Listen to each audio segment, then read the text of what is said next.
Oh, perfect. That sets up nicely. I'm trying so hard not to pass gas right now. All right, we're able to see the comments. We got the timer. We got it. Let's get it go. Yeah, it's good. We're gonna start, and it is exactly 5 o'clock. Do you know where your parents are? So this is where this is just how we're gonna start, huh? Yeah, this is how we're starting. Yes. All right, so welcome to Kitsap Great Escape. My name is Joey. I'm the owner, and you're saying welcome to Canada. I was like, we are in a whole different Blame Canada, continental United States of America, apparently. North America. Man, you don't watch football, do you? Not really anymore. I know there was the playoffs this week, and I saw that. Who was it? Was it San Francisco knocked out somebody? And the Green Bay Packers. And today, I turned the game on at the very beginning of the fourth quarter, and it was 27-3, Tampa Bay, Tom Brady. Yeah. Versus because the Rams. They're trying to two-peat it, right? Right. So the Rams had the 27. Mm-hmm. Tampa Bay had the 3. Yeah, but beginning of the fourth quarter, it ended up 27-27 with a minute left, and the Rams were able to get down to the 20-yard line, kick a field goal, and win the game with 0 seconds left. Oh, nice. Okay. So Tom will not be going back. Tom will not. Oh, she thinks we look taller. I got us bigger chairs. Yeah. We're elevating. We're elevating the show. We are totally elevating the show. Should we start the show? I mean, I guess we should start the show at this point, right? Yeah. All in favor? Yeah? Okay. Yeah. Favors. Okay. All right, let's start the show. Here we go. For reals. Ladies and gentlemen, welcome to this week's edition No audio back here. Weekly. Tonight, the announcer guy is in the Powerbomb Weekly. He's doing it to you again, Kevin. Somewhere hidden in the hills. He's doing it to you again. How is this happening? Did you have the volume turned up? I do. Do you have the thing plugged in? I do. All the things were aligned. Really? Hey, we're going to take 2.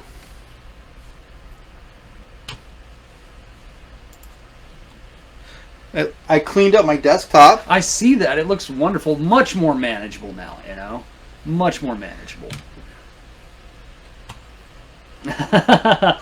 Apparently... Whoa! Not a fan of the metrosexual god that is Tom Brady.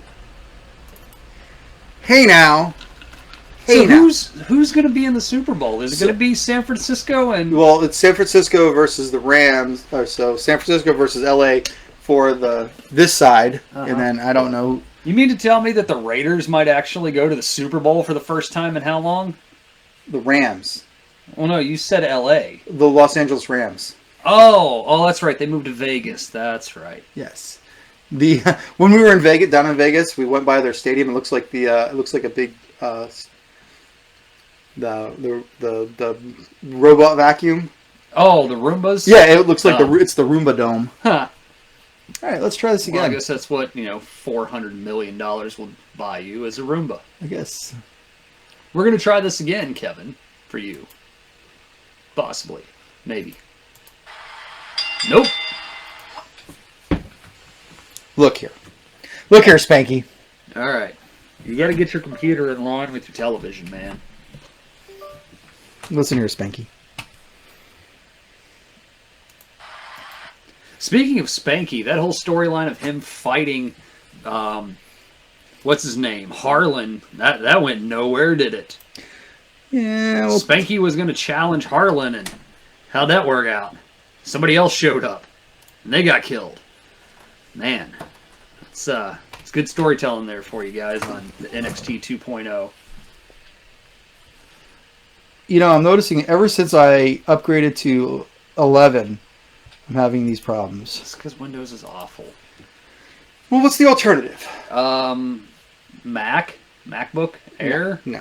Firefox? Zilla. Is Zilla a thing? No, Zilla's how you buy houses. That's Zillow. Zillow. And Firefox is a operating system that you can put on a PC. See, this is why he's the tech guy. This is why I do all the tech. Yeah, and that's working out. So it works wonderful, right? It's sad. I had everything ready 2 hours ago, and the one thing I did not test Was the audio? Was the audio. Was the audio? I got it so we can see everything. And But at least we know our audio is coming through because we're getting the F Tom Brady chants in the chat. Yes. I made sure you could see the graphics and you actually read some of the letters. Yeah.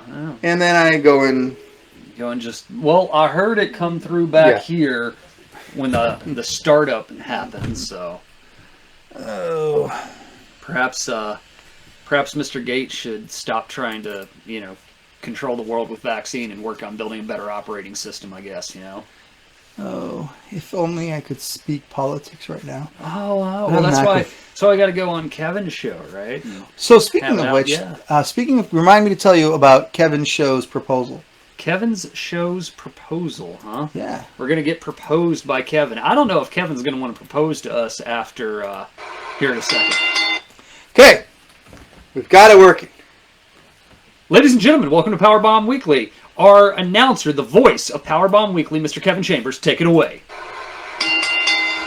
Ladies and gentlemen, welcome to this week's edition of Powerbomb Weekly. Tonight, the announcer guy is in the Powerbomb Weekly studios, somewhere hidden in the hills of Kitsap County, the place where Michael Burdett, who sits in this very seat, performs his excellence on a weekly basis. Of execution. And on a weekly basis, Joey. Tonight, the guys will break down the upcoming Battle Royal pay-per-view. They'll give their picks and predictions. Who heads on to WrestleMania's main event. Not the Royal Rumble? Also tonight, Mike, the Great, gets 5 minutes of uncensored and uninterrupted ranting about the whole Gunther, WWE, my favorite Nazi conspiracy. Yeah. And Joey breaks down the ratings for 2021 and looks at the all-time highs. Plus the guys will break down all of the weekly wraps in all your favorite wrestling promotions. But first, let me introduce to you your hosts. The man who sits in this chair is a consummate professional. Everything that radiates from this side of the room is greatness. And I know, if he ever invited me to show up to his house for an event, he wouldn't welch on it 2 hours later because he forgot about a commitment with his wife. This is the great Michael Burdett. The reliable Michael Burdett.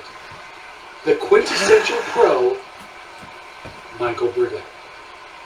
And his co-host,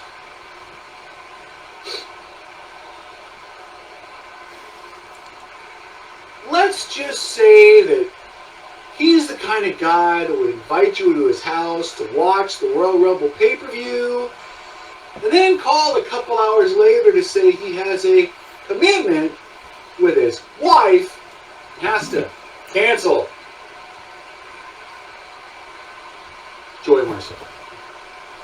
Remember, folks, we are broadcasting live from the Powerbomb Weekly Studios, but tonight's show, as always, is brought to you by Kitsap Great Escape, the only escape room in Kitsap County. Find out if you can be the hero you know you can be. Visit kitsapgreatescape.com. And now, ladies and gentlemen, on with tonight's show with the great Michael Burdett.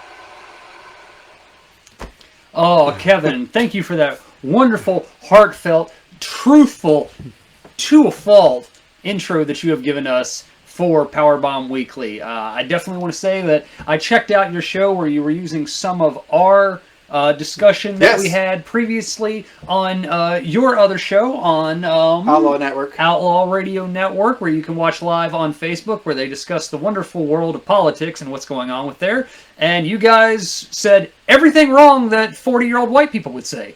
So, and they can, because that's their platform. Yes, that is their platform. I watched it and I was like, cool. They hit the right. I mean, it's not for us to say. They had an interesting. Kevin had an interesting point of view on that, and I would love to discuss that further with Kevin in the future, and just have a nice different kind of dialogue about, Right. what was going on and some of the things with the show. And unfortunately, though, as Kevin made sure to point out, apparently his viewers hate when he talks about wrestling. They hated when we showed up to talk about WrestleMania and our WrestleMania predictions. They hated everything wrestling, I believe. But strangely enough, the call-ins from the people that they took during that segment seemed to know a lot about the world of wrestling. So Jeremy, the person, the guy he kept making fun of for being short, yes, he's a huge wrestling fan. Okay. And he's also black. So it was his awesome side of the story that he was able to get. And he hit it on the head. There's just not that many talent. He looked at the talent pool, which I thought was interesting. Yes. Well, yeah, so speaking of Outlaw Network, okay. So the weekend before WrestleMania weekend, we have been invited once again to simulcast. Really? During our show. Okay. So what we would do is we would start our show on time, and he would start his show an hour early. Okay. And then we would just talk wrestling for that hour before his actual show starts. Okay. And we would do and it would stream on his channel and on our channel together. Oh, good. We might actually have more than 5 viewers there. Yeah. And we will probably cost Kevin viewers for his show because we talk about the thing that his viewing audience doesn't like. So, the thing that he's referring to in this that he absolutely slammed me for is as we kind of mentioned a couple weeks ago, all the pay-per-views are happening on Saturday this year. So I was like, he's like, awesome. Maybe I could watch Royal Rumble with you. Can I come over? We could watch together, and then I could take some notes for the show. Yeah. And I was like, that'd be awesome. Let's do that. And then I told my wife, I'm like, hey, sweetheart, guess what? I got Kevin's gonna come over, watch WrestleMania. Let's make pizza or something like that. And she goes, you're taking me to Cirque du Soleil on my birthday during for Royal Rumble. I don't know why you're making plans with him. You bought me that for a birthday present in October. Commitment. So then I had to call Kevin back and go, hey, sorry about that, man. So the wonderful thing that is balancing the life of your professional work to your passion to the loved ones in your life. Luckily for me, my wife would be like, nah, she'd still probably be like, nah, brah, that ain't happening. We're doing a thing. Yeah. So sorry, Kevin. Hey, you can come to my house and watch it. Real quick, for the people that are watching us, if you could let us know, are we coming through okay? It's telling me I have too slow of FPSs. I just want to make sure you're seeing it all right. Yeah. Give us a shout. Let us know we're coming through good. It looked good on my phone. Hey. So I'm just tired. I'm just tired of it. Okay. I'm just tired of trying to censor your bullshit. Okay, that's fine. All right. Hey, can I tell the brief story for a moment concerning this? All right. I will not go into super great detail, but several of the shows were done in a PG setting, much like the WWE is for family and AEW apparently is for bloodthirsty maniacs, according to them, because they copy and pasted the same letter that they sent out for Ted Turner. That will be in the final thought discussion, so something to look forward to here in the next hour and 40 minutes for this. But we're doing trial runs because, as most people know, I don't have a filter. I don't. My brain doesn't work. It's like Gary Busey broken. Like, it just doesn't work. So when I talk and I start getting faster in front of my own brain, I filter in the words with curse words that roll into the next and the next. And we were very concerned about that because we had gotten an offer to take the show in a different direction on a different platform. And those plans kind of ended up falling through. So that's why the show was very PG for a couple months, is because we wanted to do dry runs to make sure that I would not slip up and just MF on a live broadcast where we cannot say those things at. Unfortunately, as I said, those plans fell through, so fuck it, we're back to me being me. Right. There's only one word he's not allowed to say. And don't say the word you're not allowed to say. Oh, see, but you laid it in there. You gave me the setup to knock it down, and then you took my bowling shoes out from under me. There's only one word I've asked him not to see, and it rhymes with runt. Okay. Also, ain't nobody here making money. Nope. All right. Here's some inspiration from Michael Burdett. Yes, I saw this. I love this. One of the most interesting things whenever Hulk Hogan comes in discussion of Hulk Hogan sucks and he can't wrestle, and then somebody throws out, well, have you seen his stuff in Japan? That is Hulk Hogan doing an enziguri. I've watched Hulk Hogan do a drop-down toe hold onto somebody. I have watched Hulk Hogan wrestle a completely different match from his time in the Japan country.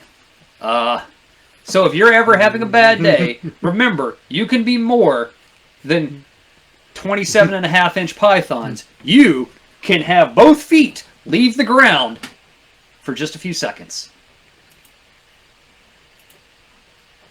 What are you doing here, man? I didn't have anything to follow up with that. I gave it to you. Okay. What are you doing? All right, there we go. So here's a little bit of MJF wisdom. Have you started following him on Facebook yet? No, I have not. All right, I probably should. There were 3 really good things I picked these 2. So on February 14th, 2022, my contract will expire with AEW. Become a free agent. Leo Rush is leaving yet another program. And so MJF is like, nah, nah, nah, nah, hey, goodbye. Which is apparently Vince's favorite song. When they sing in the arena, I guess he just gets a nice hearty belly chuckle. So, if anything, maybe Maxwell Jacob Freeman is dropping some hints to Vince of, hey, I know that song too. Right. On that, by the way, I think that's a little behind because isn't Leo Rush just gone now anyway? Yeah. Yeah. Well, his contract expired. That means we don't need you on TV. Yes. Yeah. So Leo Rush is done. Thanks, but no thanks. You Right. know, you did nothing, and you suck, and I hate you. And He's I will retired never... from yet another company. Yeah. So He's not retired. He's taking bookings elsewhere and will not be renewing his contract with AEW. Don't care. Never liked you. Hated you from the moment I watched your last match before you went to the WWE, where you took a tombstone pile driver off the top of the ladder through a table and then got up like nothing happened. So that's when he burned his bridge. That's when he burnt his bridge in ROH. Sorry. And then he burned his bridge in WWE. Yeah. He burned his bridge in Impact long before all that. And now he's out of AEW. AEW's gone. So the second one, it's a picture of what looks like the Intercontinental AEW Championship. Yes. So he's like, did I just let the cat out of the bag? So this could be a work because, let's say MJF would never try to work a crowd. Yeah. Or is this something that we're going to see in the future? I kind of think it's probably not something we're going to see. No. But, yeah. The other thing he had really cool was, I'll just describe it. He had a picture of Michael Cole all jacked up from when he was, working out. And then a picture of Adam Cole currently with his little Buddha belly. It says, how bad is it when your dad's got a better body than you do? Papa Michael. Yes, and the sad thing about that is apparently that was one of the problems that they had with bringing Adam Cole up to the main roster is they didn't want people to confuse him with Michael Cole. That would never happen. Also, I like this background thing that he's got going on right here. It reminds me of the cover of Slippery When Wet by Bon Jovi. Quick tidbit of history facts. They originally pitched him I believe it's actually on the backside of it, but the cover for the LP had like some girl in like a string bikini, bleach blonde, 80s hair, and everything going on, and Bon Jovi's like, that's not us, this isn't going to work. So do you know what the actual album cover for Slippery When Wet is? What? They took a black trash bag and spritzed it down with water, and Bon Jovi wrote "Slippery When Wet" in front of a black plastic trash bag and took a picture of it, and that's the cover for that album. Nice. So either MJF is a huge Bon Jovi fan, or he knows how to use Photoshop. I don't know. All right. So we talked that we were going to do this. This is kind of the breakdown of the ratings. So the top SmackDown was on September 10th. Had 2,383,000 watchers. And that's when Brock returned and Finn Balor confronted Roman as the Demon. Yeah. This was the beginning of the Roman Reigns Demon storyline, and Brock came back after 2 years of being off TV. I don't think he was gone that long, but I know he hadn't been on SmackDown in 2 years, probably. So this is when he came back looking like Randy Taylor from Home Improvement. Yeah. So Raw, this was interesting. The largest audience for Raw was their Legends Night episode. Is that also the one where Keith Lee did a Spanish fly to Drew McIntyre off the top rope, and every single one of the legends that they carted out in their wheelchairs and gave them Yes. church pews to sit on. Went, holy shit! That guy just did a Spanish fly off That the would top be rope. the night. Yes, Yeah, January okay. 4th, the very first Was show that- of the year. Yeah, that's also the one where I believe didn't Randy Orton eviscerate all the legends throughout the entire Yes! show, which caused all of those legends to sign with a different company. Yes, that's when we had the Hulk music with Yeah. going down there. Yeah. Rampage, no surprise. Yeah. I mean, yeah. First episode, CM Punk. Again, not gonna. Oh, sorry. Dynamite. September 8th was their first live show. That's the night Adam Cole and Bryan Danielson both showed up. Yeah, and Suzuki versus Moxley, which was a big, huge thing. Right. That was that the kind of the middle part of the the Forbidden Door opening up? That was the middle part. Yeah. Okay. Yeah. But Adam Cole, Bryan Danielson just left. That's when their contracts were up. They were completely, everybody knew it was going to happen. Yeah. There was no. One of the things that Tony Khan says is he's not big on surprises. He'd rather let people know. Which is weird because they do a lot of surprises. Right. But when it's big names, he just wants you to. And speaking of big names and surprises, we'll wait on that. Okay. NXT's. Is somebody going to come around the corner in a minute? Or you got somebody hiding back here? Like big name is just going to come out here? Yeah, no. Yeah. Is it Big Swole? He's not Big Swole. Okay. Could be Ian Bear. No. I've said nothing but wonderful things about you, Ian. Yes, and your overpriced DVDs. And we're super, super upset every time I watch NXT and see your gimmick being stolen on air. Yes. So NXT's biggest show didn't reach $1 million. They did not reach $1 million this year. No. Kyle O'Reilly returns after beating Adam Cole. This was an amazing match. Yeah. Saray debuted, and she's already gone. And don't worry, But she's she'll be coming back. back. We're going to talk about that at NXT. Yes, we are. My wife had some very choice things to say about that. I do too. Kushida started his open challenge, and then LA Knight versus Loomis, which was a very good match. Yeah. And then Impact apparently never went over 200,000 viewers this year. This is the middle of the AEW invasion. It was after No Surrender when what's his face? Rich Swann dropped the belt to Omega. Yeah. Omega. Yeah. Okay. It's hard with Impact. Impact's not going to get large views. Well, they don't have until they A, get a new network, and B, stop recording 4 weeks worth of wrestling in 2 nights. Yeah. So everybody knows what's going to happen. Yeah. No. I mean, they're getting better. Here's a question that I'm not 100% sure on. Do we know how many network affiliates and things Impact is actually on? Because I can never find it. I have to watch it all online when I do choose to watch it. No, but I will tell you that New Japan is going back to Access. Good. They started showing on Thursday night. They're starting with some. It was Jericho versus. I think it was Jericho versus Moxley in New Japan. Okay. So it's like a year and a half old. But they're starting to test the market again and get back up there, which is good because New Japan will do great. We don't have it on here, but definitely Wrestle Kingdom was really awesome. But they really, really went the WWE route, and 4 days is too much. That's how Wrestle Kingdom always goes, though. It was so much. So much. So that was the top of 21. Next, we're going to talk about all years. What is the highest ranking of each show every year? So this is the averages throughout the years. Okay. So you can see how the numbers just dwindle from 2012 to 2021. The numbers just all kind of go down. Yeah. What I find amazing, truly, truly amazing, is if you look over in 2014 and 2015, the Divas show was getting 1 million viewers. Yeah. Well, they were on, E! Network or something like that? Yeah. Okay. So that's... I think there's some variables around lead-in times, run-ins, things like that, stuff they had around it. They probably had a much more pushed product, I would say, at that point. So in 2013, AEW or Raw AEW had wasn't their a company. Huh? I said AEW wasn't a company. So in 2013, Raw was getting their best ratings, and so was Impact. Yes, but Impact at 2013 would have still been on Spike, right? I believe so. So this But is they were teetering the million. yeah. This is I think pretty close going into the start of the downfall of that and the So, Carter Company and all the buyouts and everything. Yeah. So in 2015, is that when they stopped paying everybody and they went to GCW? Sounds about right. Yeah. When they Yeah, dropped sounds about right. 600,000 viewers. Yeah. Yeah.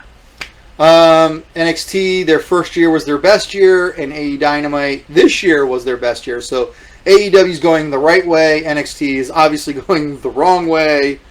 And SmackDown, when they went over to Fox in 2018, they're playing catch up ever since. Yeah. Yeah. But they jumped way up. I mean, from where they were, they jumped up, and they pretty much held a standard number. SmackDown on Fox has pretty much held about the same number. Hey, the last few bit. I've got Kevin calling in. Oh, Kevin's calling in, huh? Hello, Kevin. What's up, me? Hey, you're on air. We're live. Oh, are you doing your show? Yeah. Yeah, it happens once a week, sometimes. Welcome to Powerbomb Weekly. We already did that part. Okay. Sorry for interrupting your amazing show. I just thought maybe you had some insight. You were watching and wanted to give your thoughts. No, I actually just left Kitsap Great Escape, the only escape room in all of Kitsap County, with 3 amazing rooms to choose from. All right. So you want me to give you a call back when I'm done? No, you'll be doing your show. I'll be doing my show. Did you play my thing for Mike about what I think about Royal Rumble?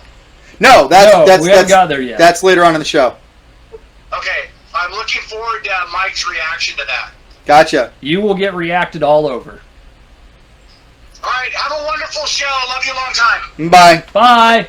And thank you to everyone else for watching Power Bomb Weekly. Such a passionate individual. Yes. Oh, you're doing your show? Even the person who does the intro for the show doesn't know when we're on. We're about as bad as Impact going into 2015. Like, we just lost an entire, state of viewership. Yeah, we have no viewers right now, so. Oh, it's. All right. I want to tune in to say fuck Tom Brady and then leave. Oh, love it. That's fine. People watch us on the recap more anyway than on the live show. It's fine. So, all-time greatest shows. Okay. So, before I flip the slide, what do you think the all-time highest-rated Raw was? The all-time highest-rated Raw Of all time. You mean in the history Of of the Raw. company? The all-time biggest Raw. Well, first of all, how many viewers do you think it had? Well, like I said, I'm pretty certain the segment is The Rock and Mankind, This Is Your Life, and that pulled in, I want to say, like 10 million or something. Okay. But I would imagine the highest rated Raw might be, if it's not that one that had that segment, it's probably, is it the one, maybe the one after WrestleMania where Austin won the title? Okay. What do you think the highest SmackDown was? Probably, I don't know, maybe the first one? Okay. Maybe the first one? Highest rated Impact. Highest rated Impact, I believe, is probably Samoa Joe and Kurt Angle. Okay. And the highest rated NXT? Highest rated NXT, I don't know. I don't know what the highest rated NXT would be. So, here we go. All right. Raw. May 10th of 1999, they got 9.2 million viewers. Mm-hmm. This is when Triple H, Undertaker, and Shane McMahon versus Vince McMahon, Stone Cold Steve Austin, and The Rock, and Shawn Michaels was the referee. 10 million people viewed that match. That's a lot of names in there. That's a lot of names. So SmackDown was in 2008. 3.2 million was the highest they've ever had. and that's when their first episode when they left CW. Okay, all right. So I was close. Yeah, I was in the right ballpark. Impact was their first Monday head-to-head when I Hulk. should have known that one. They got 3 million. I thought it was interesting that Raw that night had the very first Bret Hart, and they still got 5.6. Yeah.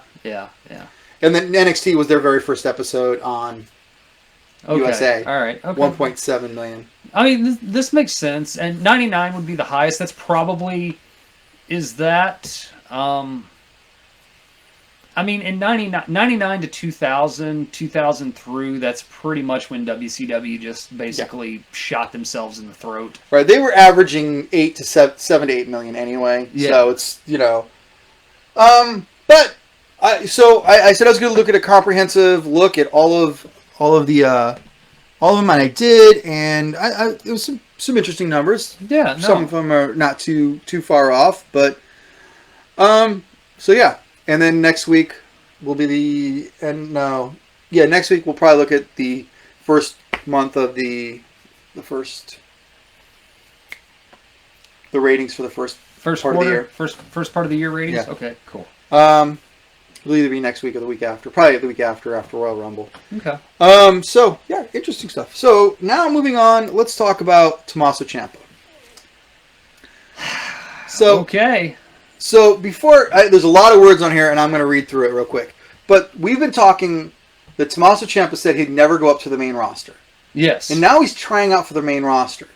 Well, is he trying out, or is he... So I Googled Tommaso Ciampa main roster. Okay. So Tommaso Ciampa spoke on his main roster run and clarified the misconstructed, preconceived notion from a 2019 interview that he would decide to retire if they attempted to move him up to the main show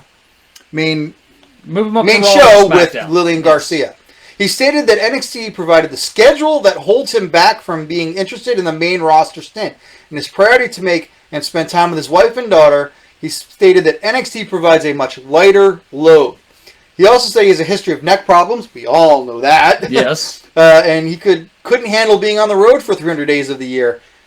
He described it as a reality and truth. He mentioned later in the interview that the storylines and creative process is not the reason he would not take on a full-time role. I don't care about fake storylines as much as people think.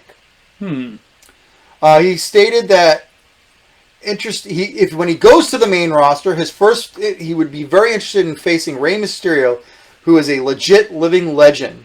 And then he discussed how he loves the idea of being challenged in ways that he's not been challenged, and stating that he feels healthy but knows that his body does have its limits. So, the picture of him is with his new dyed beard. They made him dye his beard. To make less old. He's younger than me. And then he did, in fact, NXT did, in fact, shit-can Toothless Timmy. Yes, they did. It was did. very quiet. They released him under his real name, so we missed it. Yes. We didn't know the name, and then it was like, oh, a.k.a. Toothless Timmy. Oh, okay, so. Yeah. Which is the biggest mistake on their part, because you had a guy who could train. Yes. He was a legit trainer. But anyway. Yes. So, it is not that he would retire rather than go to the main roster. It is his heart was in NXT. I think that the Blackheart's heart has been broken. Yes. And he's all about the main roster. I was really hoping you were going to put up the joke article that one of these places put up that said that he debuted as... what was it, Luigi Pepperoni, and he waylaid Seth Rollins and got on the microphone and said, "That's a spicy meatball," and you could see the look of death in his eyes and the cold blank stare as he said this to the audience. I was hoping it would be that article, but... no, I didn't see that one. Yeah, that gave me a nice chuckle, because I was like, what? So I guess he's saying that he didn't say that he would rather retire than go back to the main roster and he'll just go run his fitness gym? Right. Okay, yeah. No, he said that shit. Yes, but it was misconstrued. Misconstrued, huh? Yes, because, and he said this... That's a nice way of saying, hey, we're going to give you a bunch of money to come work at the main roster, and he went, yeah, okay. Okay. Well, I mean, at the time, you think about it, that interview 2 years ago, why would you want to leave NXT? I mean, you have a reduced schedule. You have a top billing spot. You don't have to fight through, the shark-infested waters. And morale was at an political all-time trash. high for Yeah. any wrestling company They ever. knew they had the best WWE programming on at that point. So, yeah, why would you want to leave knowing that you are in the top spot? Now that there is no top spot, and pretty much all of the guys who were in top spots are gone or buried and dead, yeah. So this Okay, this might interview as came well. out 5 months ago. Isn't that when Triple H pretty much had his heart attack like 5 months ago? Something like that. Yeah. Yes. So Tommaso saw the writing on the wall. Oh, absolutely. He's been around. So I am looking forward to him floundering on the main shows. I mean, I'm looking forward to seeing you in your future endeavors, Tommaso Champa. Is it any doubt that he's going to show up at the Royal Rumble? I don't know. He did 2 years ago. Yeah, but that was the NXT. No, remember was that because him and Gargano showed up. Oh, that's right. Him and Gargano showed up. I forgot. And then they wrestled for 2 weeks, and they went back to NXT. Yes. I keep confusing that small little stint that they had with when the NXT people got added into everything for like a week. I think he'll be in the Royal Rumble. He'll probably be in the Royal Rumble. They need bodies. Could he unseat the head of the table? No. I mean, he could. This is my stance for this. Could Tommaso Champa, the Blackheart from NXT champion, not filtered through Vince Pritchard or any of those other idiots? Yeah. A Triple H produced, a Road Dogg produced Blackheart unseat. No. Okay. No, I don't believe it. I think he could be a credible challenge to them. I think he could easily be a needle mover for them because he could. The thing that as soon as I saw some of this main roster call up, and we have been seeing the dark matches with him and Pete Dunne and some other people where they've been interchanging him, and the main event matches that he's had, unfortunately, I don't see it on here, but see Finn Balor. If Vince doesn't see Finn Balor as a megastar, there's no way he sees Tommaso Ciampa as one either. No, but he sees Gunther as one. We're not going to start yet. But are we? But we are. Oh. We are actually 20 minutes ahead of schedule. Well, it's because... So, we were supposed to start this at the top of the hour. Even with all of my messing with technology, we got through the ratings a lot quicker than we did. There really wasn't... Cold hard numbers really aren't anything to discuss other than, 20 years ago, more people watched wrestling than there are now, and that will probably be a lead-in into our next subject that we're going to talk about. Why is that a thing? Okay, so I am going to say nothing for the next 5 minutes once I put the slide up. And, ready, 2, 1... You goddamn stupid, ignorant ass, cocksucking motherfuckers. What is wrong with you? That's all I gotta say, actually. That's No. Okay, so we're going to recap this real quick. I'm going to blow through it and kind of give everybody an up-to-date for so you can kind of see why I'm so angry about it. One of my personal favorite wrestlers in the world working today, Mr. Walter, has been given a name change. Now, I want to set this up with a little bit of... Picture you are me.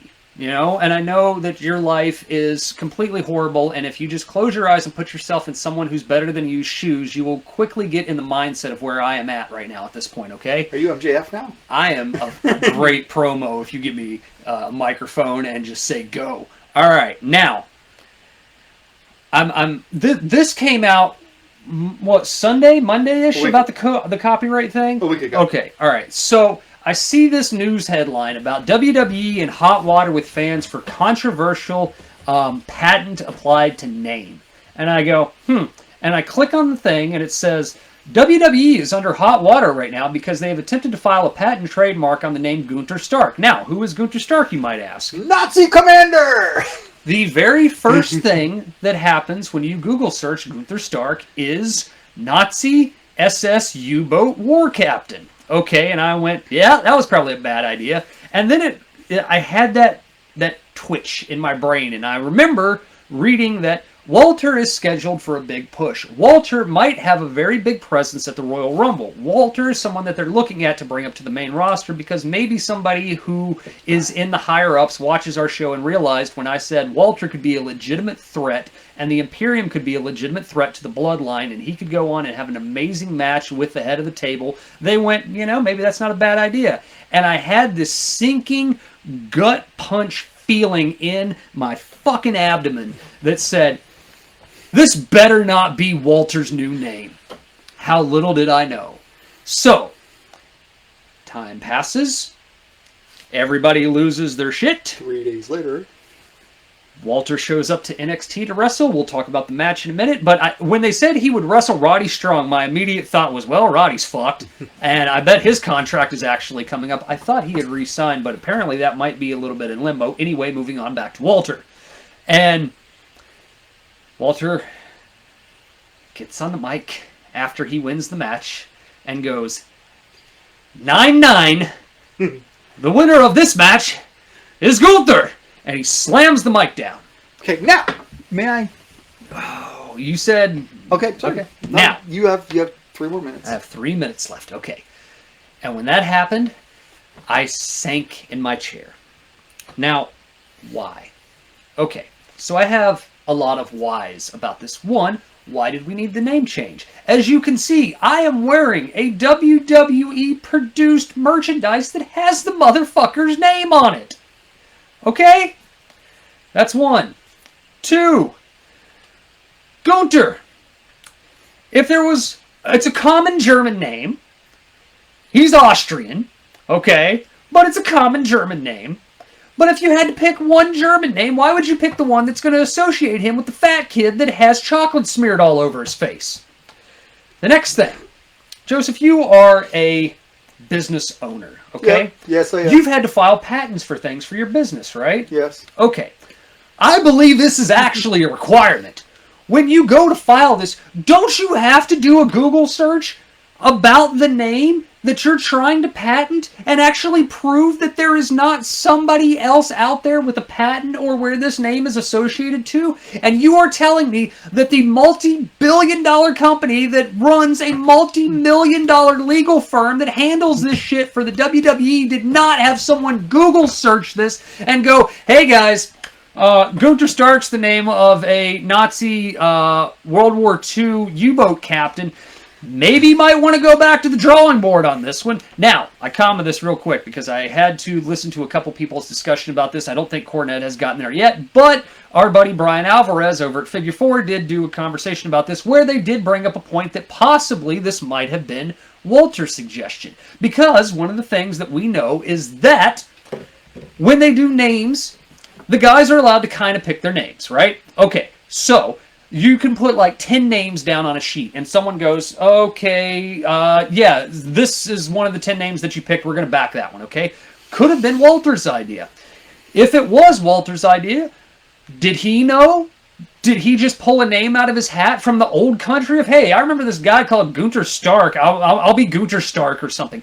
Who knows? We don't know. It does, however, go back to ask the question of, who in your fucking legal department didn't do a Google search to say, this is a bad idea? Also, the man wrestles around the world as Walter. He's worked in your company for years as Walter. He's been your champion. He appeared in your Royal Rumble as Walter. The motherfucker's real name is Walter! Why is he Gunther? How much time? Oh, that was your 5 minutes. Done. All right, now we can discuss this. Okay. So, I'm going to answer a couple of your questions. Thank you. And then I want to ask you if you noticed something. So, to answer your question, why? Well, we know that Vince absolutely positively wants to be able to trademark names. Ooh, comma, throwback. When they realized they were in hot water, before the NXT show went on the air, they dropped the Stark part of the name, and he just went with Gunther.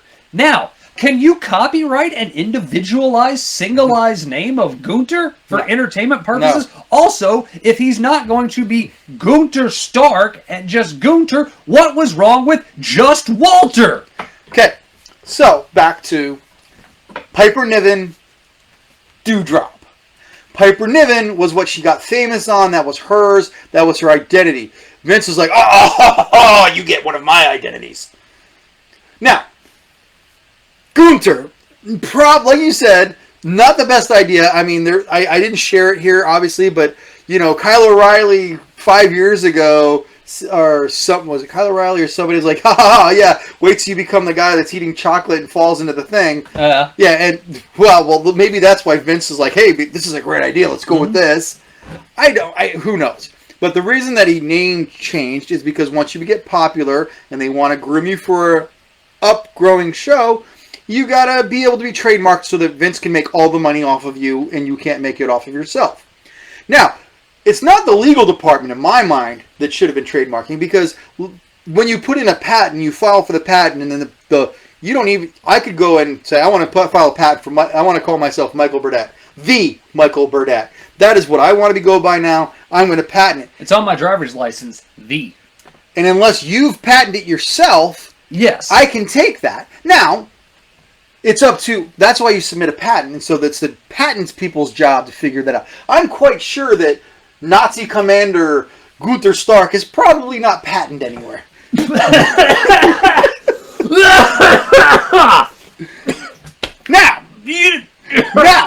the person who... He killed me on that one. Sorry, guys. Now, the person who should have done that is their PR department or their, internet, social media. Yeah, anybody. Okay. So, when I was... I would have been like, Gunther Stark. When I was in bands, okay, when we played music, and we would sit down and try and come up with names, right? And when you're in a group collective, because as much as I want to be Trent Reznor, I have zero musical talent at all whatsoever, okay? Right. I'm just a loud person, and I have an ability to be loud, okay? So, we sat around and we'd all pitch ideas out, and I'd say, well, what about this name? And they'd go, and somebody'd go, what about this name? I go, okay. And then you know what we would do? Because the internet exists, we would go, let's go take a look and see if any other band has this name. Google search. If you need to be descriptive, Google search band. And we would bring it up and go, shit, there's these guys in Colorado who put an album out 15 years ago who have this name. It's probably copywritten. Can't be in that name. No one sat down in front of the interwebs and went, Gunther Stark. So, apparently this is the thing, too. All right? Probably I'm going to not. pad this a little bit. Not all of the people who fought on the German side in World War II were Nazis. No, I'm not saying bad. I'm saying Nazis, okay? But if you fought for Germany in World War II, there's good speculation you were probably a Nazi, okay? Now, he is well known enough that when you Google him, his service record comes up. At that point, you should go back to the drawing board and go, hey guys, just to let you know, might catch some blowback for this. No, they went for it completely. If that's the case, then that means that somebody working in the WWE is a Nazi sympathizer. Or they were just too scared to tell Vince's idea sucked. It might not even be Vince. Maybe this was Pritchard. Maybe this was Walters. Maybe it was something. I don't know. But the point of it is no matter what, at the end of the day, whosever's idea it was to say, hey, we're going to do a new direction with Walter because we want to prime you for something big. Great. The first thing we want to do is we want to change your name. Why? Merchandise. Okay, we want to be able to have a better copyright for something, and we feel that if we have a complete name around you, we can copyright that better. Okay? Roman Reigns is Joe Liaki. All right? He's not Roman Reigns in real life. Okay? Stone Cold Steve Austin, Hulk Hogan's Terry Bollea. You get where I'm going with this, okay? Some people get to keep their real names. Some people don't. Some people have to have different names. Some people have name changes as they go along. That's fine. I can even get behind the idea of probably what's going to happen. Walter will have a promo next week, and they'll go, Walter, what's with the name change to Gunther? And he will probably say something to the effect of, this is a new period of Imperium. This is a new movement going forward. I am going to be known as Gunther because I have dominated the UK as Walter, and I will now dominate the US as Gunther. Comma that. Are the other two going to change their name to like Goebbels and fucking Himmler? All right, so why? He's the only one, and you could tell. You could tell he knew it was a bad idea because he goes, the winner of this match, Gunther. Throws the mic down. Okay, so good. That's what I was going to ask you. They did a lot of close-ups on him during this match. When as he was coming down to the ring, he looked like, I do not want to be here. Yes. He looked like, I am so not looking forward to what's going to happen at the end. Yeah. So I watched the match knowing what was going to happen. Yeah. I watched the match yesterday. And then after the match was over and they're getting ready to do the replay to show you, and you can see him like He goes knew to it. grab the mic. Because, okay, here's a couple things. They probably came to him and said all the stuff that we just recapped in a second. And he had to look at this at 34, 35 years old and go, okay, I fought them about moving to the States for the last couple of years. I've now decided to move to the States. I've got all my visa stuff set aside. COVID's going on. I'm probably going to be stuck here, and I can't keep going back and forth like we have been, okay?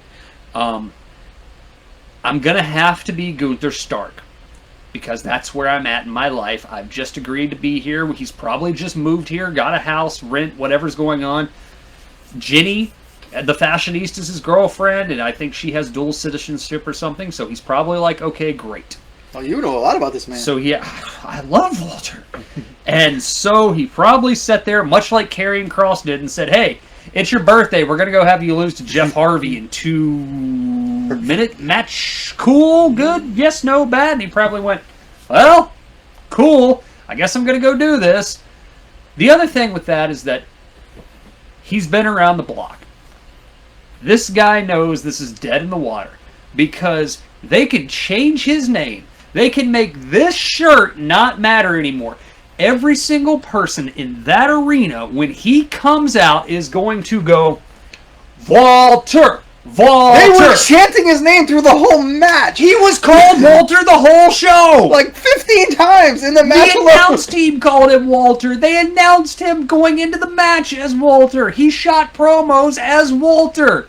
They He chanted. did not do this at the top of the show. He did it after the victory. Which, again, if they're doing that and they do it a certain way, next week he will elaborate on why he is now Or good. we're going to forget it ever happened. However, going back to what I said, should have been not the name of a Nazi because he's from Austria. They've wrestled in Germany. Don't give the... You might as well have called him Adolf. So, Virgil had some thoughts. You want to read his thoughts? Virgil, at The Real Virgil, 26 minutes ago. When I know, I'm just keeping it real. Walter, you need to grow up here. Seriously, you should be embarrassed. Even I, who was humiliated as a slave, I should have fought harder, but this is today. You should know better, man. I wish I charged you more for this pick when you begged me for it in the first place. Okay. I don't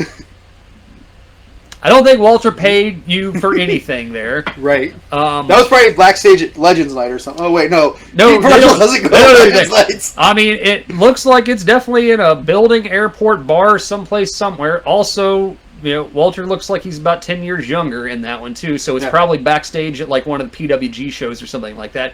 Also, Virgil's a crazy man who talks about how big his dingus is and how much he loves Olive Garden because when you're there, you're family, and not even his family wants to acknowledge that he's part of them. Hey, Olive Garden is the shit. Olive Garden gives you the shits. Olive Garden, I will fight you. Olive Garden is good. Olive Garden is passable at best. Hey, I need a quick poll. Olive Garden, yay or nay? Nay to the hay. Those that are watching, please. Olive Garden, yay or nay? We eat Olive Garden, actually. at the house every now and then. You know, I will say their stuffed shells and cheese is actually pretty tasty. Moving on. Is that all we've got for this? I think this was a bad idea. This was dumb. It should have never taken place. Walter's Walter. He's going to be cheered Walter the entire time. And in the future, look at your company. Look at the people involved.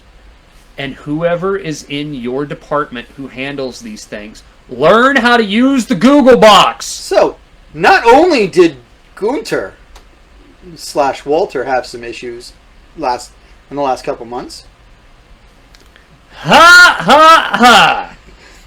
Karen Q has gone from Karen Q in March of 2019 to Mi Yin in September 21st to now the Sleepy Asian in January 22.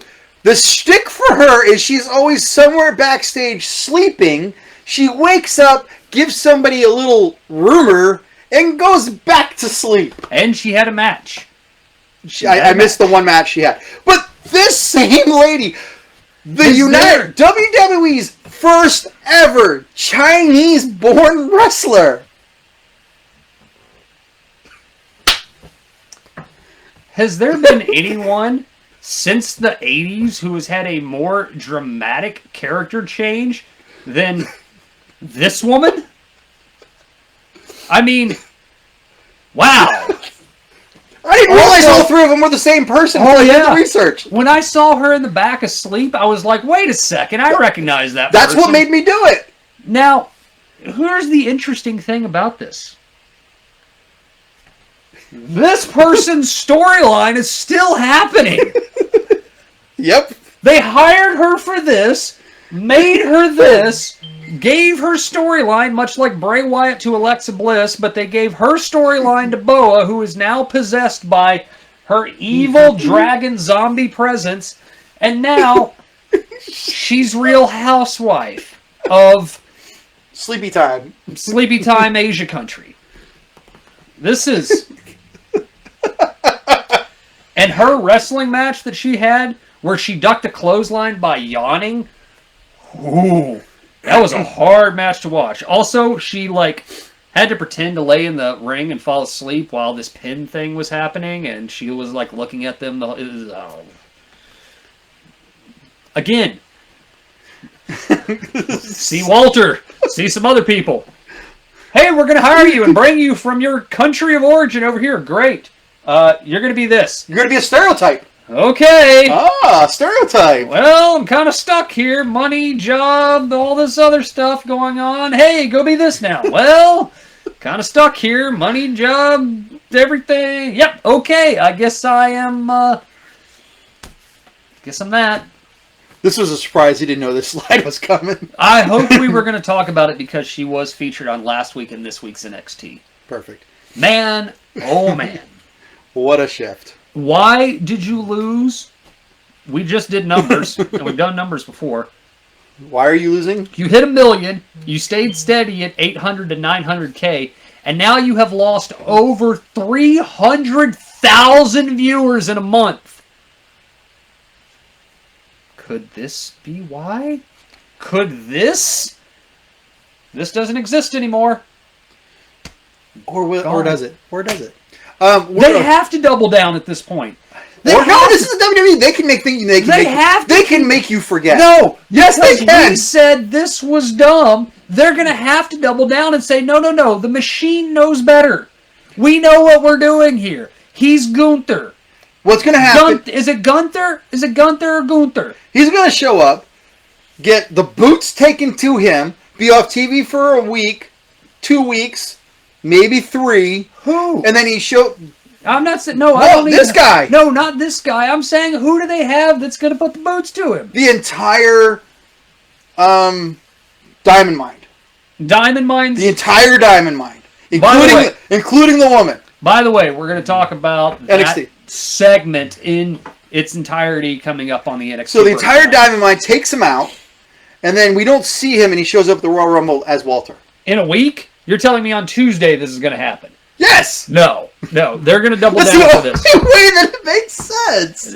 No, because it makes Walter look like even more of a fucking fool than anything if he goes, Well, I won the match, and then I gave them a new name, and then they beat me up, and now I'm going to go back to Walter. No, we edited that last part out. It's out there. We've seen it. It happened. So is Chris Benoit, but they've edited him out. But all right, Mike. I cannot say. First off, I want to tell the story of. We were going to do a show last week, and we had to cancel for some unfortunate reasons. And starts with a C, ends with D, and rhymes with Ovid. Yes, we're cool, but Yeah, we we're just good. had a proximity scare. Okay, so I sent Joey a thing of a breakdown of what I want to talk about on the show, and Which has been mostly the show. Which has been mostly the show, which is the MLW trying to sue WWE.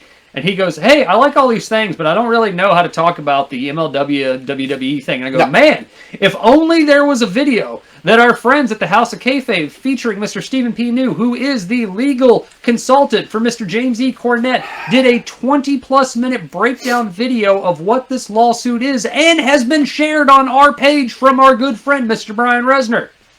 And he goes, huh, good point. Okay, first of all, you're lying out your butt. I am not. You said, I want to talk about the antitrust suit. That's what you said. Period. Antitrust suit. I thought you were talking about the thing you talked about 6 months ago, saying you wanted to get into the whole legal thing. No. I didn't realize it was this. This I knew all about. Okay. So what he's saying is that he doesn't read. I knew this as... MLW signing, I didn't know it was the antitrust suit. I thought it was just the whole blocking revenue. Which I guess means antitrust. A lot of this video and the suit is filed. It's a public legal document, so you can actually go and print off, what is it, like 47 pages or something like that? You can go through it. We just want to hit a couple of the bulletin points on this that's coming through it. Again, check the video out that's on our page right now where Stephen P. New kind of goes through this. He is a legitimate, legal, practicing attorney who can speak to these things a little bit better. I did learn a couple of things from his discussion. Now, the main thing about this is kind of how this goes. The WWE has got 30 days to respond to this. They have not responded legally, to my knowledge, to date, but they have responded publicly saying this is all bullshit because, one, this is all bullshit, okay? The next step is to attempt to get it dismissed, attempt to change venue, get it... decide if they actually want to go against this or not. WWE will probably file motions to have this lawsuit dismissed, which it probably will be. Then they'll try and have it changed to venue because this has been filed in California. They're in Connecticut, so they'll probably have it try to change to Connecticut or a neutral venue, probably New York or something, Nebraska. Vince or something, who knows. And yeah, they're not going to acknowledge this at all, okay?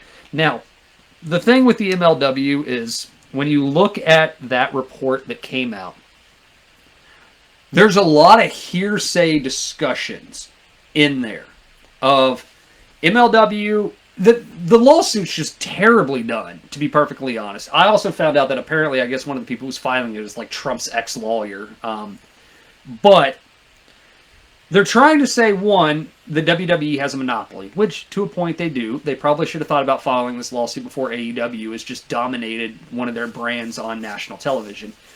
But they're saying that the WWE made very direct motions to block MLW from being a competitor in the professional wrestling market on national television audiences by blocking them on Vice and Tubi.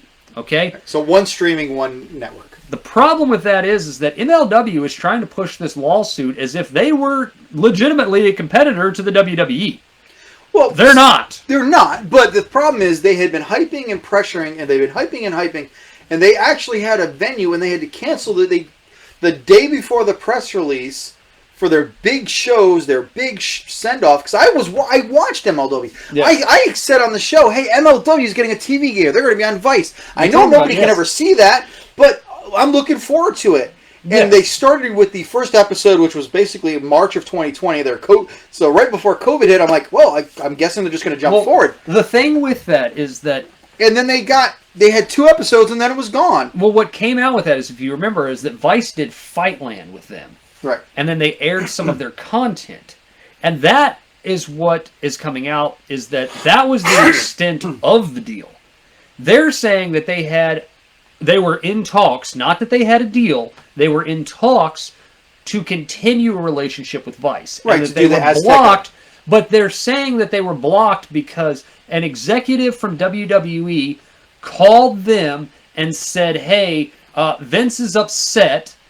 One of the people from Vice said, I think this is an antitrust issue and what you're doing is illegal. And the representative from WWE said, I can't control what Vince McMahon does. That's a lot of hearsay unless you can get the Vice executive to go onto public record, which you would get in deposition from when you start having people swear in and give testimonies if that actually happened or not. They don't name the executives in the suit. They just say an executive. And then they try and name drop Vince, and later with Tubi, Stephanie McMahon saying that they said to someone else this other thing. So now you're probably wondering, like I was, well, why does Vince care what happens on Vice? Now, the thing that's interesting with that I want to chime back into for a second before I want to give you a little bit more to see if you can speak about it. They were talking about Dark Side of the Ring. The problem with that is that Dark Side doesn't get content from Vince. No. In fact, they hope essentially to not be sued by the WWE because they talk about people who worked there or currently work there as being scumbags. So I don't see how Vice is worried what the WWE and Vince McMahon is going to do with them because they don't produce any content to pull from them. Right. Well, the thing is, Vince had a deal with A&E.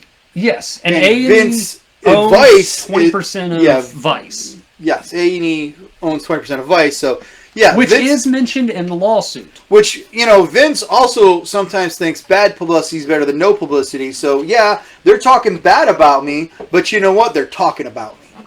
Well, the other thing that I found interesting with this too, that MLW, in Vince's mind, that's still WWE programming. We've known people who have kind of worked, and this has been out there for a while. MLW, regardless of the people that they have and the content that they produce for it, because we do enjoy some MLW content. We love Hammerstone, right? But they're horrible to work for, is what everybody said. And they lock guys under multi-year contracts for very, very little money. And they're trying to say that they were offering... There is no way that MLW was offering a competitive salary to any other wrestling company, TNA, AEW, WWE, and they're saying that they interfered, specifically the WWE, with their contracts of people and had them break their contracts with MLW to go wrestle for WWE. They also put in the suit that someone from MLW debuted on WWE, and they used content from MLW that they were not allowed to. They don't mention the name of the person or the content that it was from either. And again, this is, other people have talked about this, but they put guys under contract for like $150 a month. Right. For 5 years. It's just guys who are trying to work for a promotion that has stuff. And I don't see how... I don't see how anything in this lawsuit, most of the things in the lawsuit are largely hearsay, trying to make MLW look like they are a legitimate competitor to the WWE, which they are not. And a lot of the things in there need to have to be elaborated on. And I think because they asked for a jury trial, they're hoping that this moves forward where they can actually depose people. And one of the main reasons I think they want to do this, and this is going to be the hang-up on it, is guess who worked at MLW for a few months, a year or two ago, before they went back home to Daddy Vince? Bruce Pritchard. And it seems like a lot of this lawsuit, without naming Bruce Pritchard, is centered around possibly Bruce Pritchard using things from MLW, things he knew, or talking to guys who were under contract to figure out when their contracts were going to come up, because Pritchard goes back to the WWE and possibly took some of that insider information that he had about the inner workings of MLW and used it to exploit ways to get things from MLW that they thought that they might want for their television product. Maybe They don't name Bruce in the suit, but if they try and get to any deposition, they're going to have to depose the people from Tubi. They're going to have to depose the people from Vice. They will most likely have to depose Bruce Pritchard, and they'll have to name the wrestlers in in question who they say breached their contract with MLW to go to work with WWE, they're going to have to talk about the people who produced the video content that was stolen from them, apparently. They can't just keep saying, Vince kept fucking with us, without any proof in the lawsuit. You know what it was? Hammerstone's tag team partner's name was going to be Gunther. They were going to be a tag team called The Final Solution. Oh, wait, no! WCW already did that. We already did that. We already did that back in the day with Kevin Sullivan. All right, so... I mean, this is going to be interesting. I want to see what happens with this. I want to see how it plays out. For me, personally, I think we can agree here that this is not going to go anywhere, and the WWE is probably going to get it thrown out. No, but I would have liked to have seen MLW take off. I think that Don Cortez, or whatever his acting name, Father Don, he was a great... His stuff on Lucha Underground was amazing. The thing with MLW is this. I don't like MLW as a company, but they did have a lot of guys that we like working there. But, it's like, I don't know. And especially now with them trying to say that Vince has this monopoly on national television and they're blocked out from it. The interesting thing that I found about this was that this is my question for this lawsuit. They specifically give out numbers of revenue that the WWE made, which they probably are able to get due to the public trade access of WWE being a publicly traded company. Okay? I have stock. Stock, yes, through their stock market scam that they are able to somehow keep producing that they're still in the middle of being that's what I thought you FBI sued from at this point. Okay? That's what I thought you wanted to talk about. The other thing is that AEW is not a publicly traded company. Nope. And they posted revenue numbers for AEW on there. How do they have these numbers? Well, some of the AEW wrestlers also wrestled in MLW. So, I don't know. Wouldn't that be some type of breach that could maybe then allow AEW to sue MLW for posting... Tony Khan's like, look at all the money I'm making! Yeah, but can they know? I mean, this lawsuit brings in the WWE, it brings in Vice, it brings in Tubi, it brings in AEW, it brings in countless unnamed wrestlers. It brings in a lot of people. Well, and, it's 47 pages, and for a legal document, that's a decent amount, but for what they're claiming, it was not nearly enough, in my opinion. In 5 years from now, I look forward to watching the Dark Side of the Ring about it. Probably. All right, so we're going to move on. Oh, before we move on to this, but in the same vein, Dad was telling me, I didn't do any research for that. Maybe I can do some research for the next show. But apparently Jonathan Gresham's trying to start his own wrestling company. The Ring of Honor champion. Yeah. And like I said, I got to find out where he's getting this information from. But apparently, like, one of the things he wants to do is make it more of a pure wrestling type of thing. And like there's only a 5 count if you're outside the ring, and some weird stuff.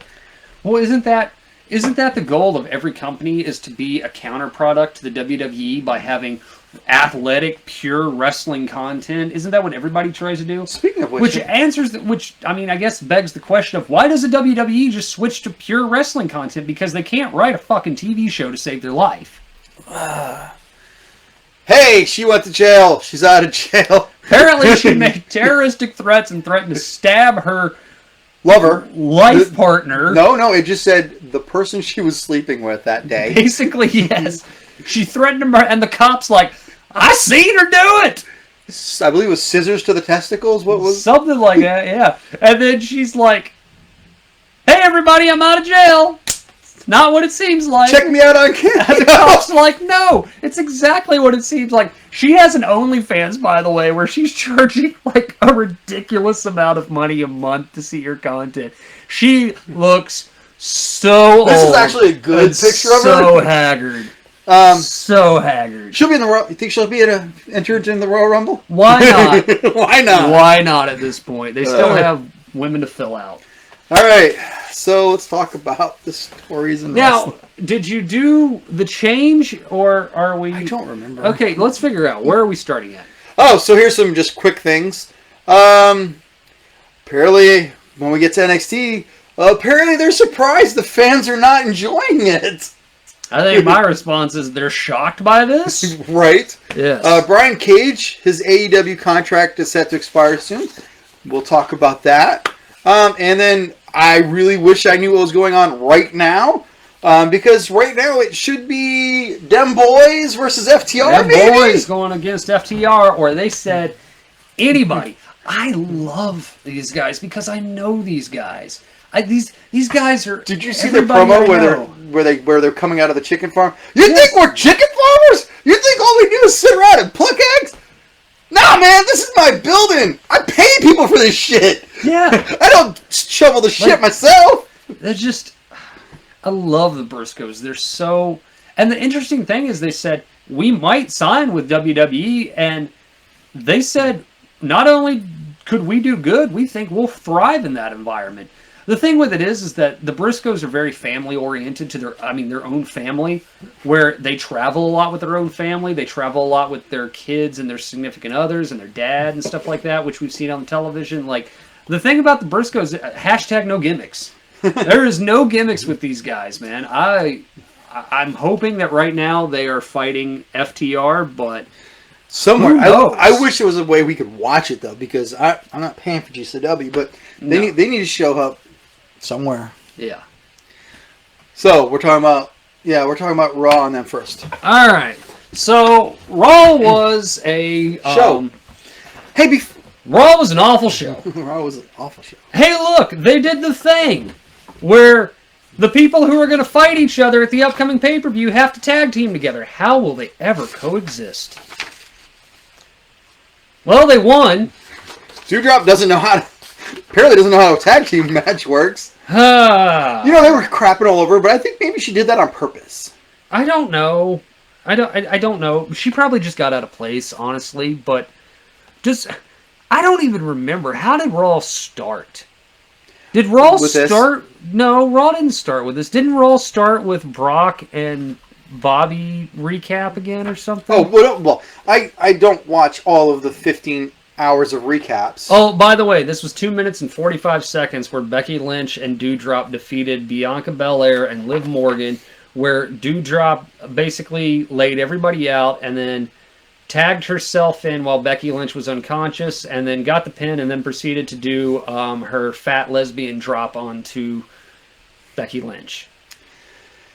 Then we got the arcade bro got hammered into a quiz show. Don't boo education, Mike. Don't boo education. Oh, this was... I think that's actually how the show started. This was unwatchably bad. There's a reason why you don't let people talk. You don't put a live microphone in front of Otis and Chad Gable. Okay? And then so Riddle comes out in his own cap and gown because obviously he's an idiot and doesn't understand how gimmicks work. This was such a bad variety show. So Riddle challenges them to an educational decree battle. And Randy accepted. Yeah. And then Randy's like, fuck it. I don't care anymore. Randy's come out and said, hey, doing the RKO for 25 years has screwed my back and my neck up, but I guess we're going to do an RKO tonight. Randy's like, you want me to be a tap dancing monkey tonight? Tap. $2.5 million a year, because I'm not going to get it anywhere else. Yeah. Raw sucked. So Hurt Business broke up again. I'm just going through I'm not going to... So, last week, the Hurt Business runs up to Bobby, and they're like, we got you. We're back in business. The Hurt Business is back. You got a title match, and we are going to make sure that you are the new WWE champion. We're going to make sure you beat Brock. And Bobby Lashley goes... get to stepping. And I went, wow. Wow, they just buried the Hurt Business so far deep. But he doesn't tell MVP to get to stepping. No. He keeps MVP. Because Bobby can't talk. Who says nothing. And the Hurt Business is just like, okay. And then they go out and try and beat up Bobby Lashley at the end of the night. And then Bobby just kills both of them. The Hurt Business is hurting for business. They're dead. Is that a big swole? No. Maybe. Vince wouldn't care. Was that punishment for Big Swole? No, because she praised WWE's diversity. Right. And how did WWE respond? By having her husband get destroyed by Bobby Lashley. So did you when you saw the when you saw the greatest superhero and Team Bar breakup? Did you see Nikki Ash being the bad guy in all of this? Oh Lord. Okay, my wife had some things to say about this. Queen Barb. So last week when they did the thing where they lost again to Queen Zelina and the girl who pisses on Corey Graves' face. Who has COVID right now. Who has COVID right now, probably because Corey Graves pissed in her face. You know, apparently that's the thing that they're into. Where do you get your... No, this is legit. I don't want to know where you this get your... This was on like The Bump or something where they talked about like golden showers and stuff. This is real. No, it can't. Yeah, no, this is real. So they lose, and I go, kick this little girl's head off. And it doesn't happen, right? And I go, I guess we're going to get this stretched out. And then Rhea comes out and says, you know, I think it's just time we go our separate ways. And Nikki Ash goes, well, I think we should challenge for the belts again one more time. And Rhea goes, nah, you're not really picking up what I'm putting down. You know, hey, you're cool, you're great, but I'm thinking... I want to see other people. I want to see other partners. Yeah, I'm okay, but you know, we're not mutually exclusive anymore. You know, I need to kind of go back to the pool for a minute, okay, and find some new fish. And Nikki Ash cries, and then Rhea's like, "Hey, now, don't be that way." We'll just one more. We'll do one more. We'll do one more. And Nikki Ash goes, "Yay!" And they get a big hug and embrace. And then Nikki Ash proceeds to beat the living shit out of Rhea Ripley. And goes, superheroes don't need friends. If I could have thrown the couch out of the window at this point, I probably would have. Nikki Ash became Lex Luthor. They have buried Rhea Ripley so far beneath the earth that she is now resting with Bray Wyatt's corpse. So we're comic book people. We are. Nikki Ash has essentially became... Because listen. Lex Luthor's smart. But Lex Luthor also thinks he's a good guy, even though he's evil. Nikki Ash and Rhea Ripley has now become Superman, who's too dumb to see the real light. No, you know I'm right. This is not what that is. Yes. This is like a bad 90s Image comic that Rob Liefeld wrote, where he just stole everything from somebody else and tried to make it make sense after the fact. And laying next to Bray's corpse and Nikki and Rhea Ripley is Finn Balor. Finn Balor gets buried because Vince just doesn't see it in him. The man who is affectionately known in our house as Butt Muscles, thanks to my wife, loses to Austin Theory. Clean. Middle of the ring. Okay? And then the best part is...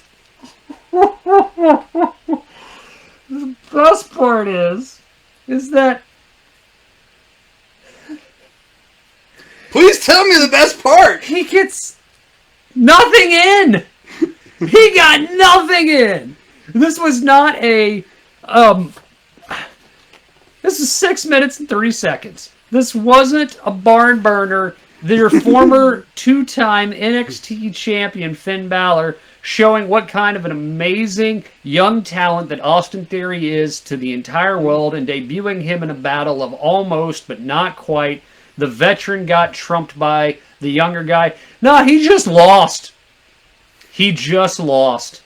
And who's next on Austin Theory's chopping block? Apparently AJ Styles. Yeah. So they got to go kill AJ Styles too. Why? Was this the same week that Grayson Waller decided to... That was the week before. Oh, okay. So also the week before, Grayson Waller beat up AJ Styles and Austin Theory's like, we're cool, bro. Because apparently Austin Theory was afraid of Grayson Waller. It doesn't even work on the show. No, this was the week that almost wrestled Reggie. There's not even a time limit for this. Because the match didn't actually happen. This got cut, and thank God. Almost is like giving me cancer of the balls.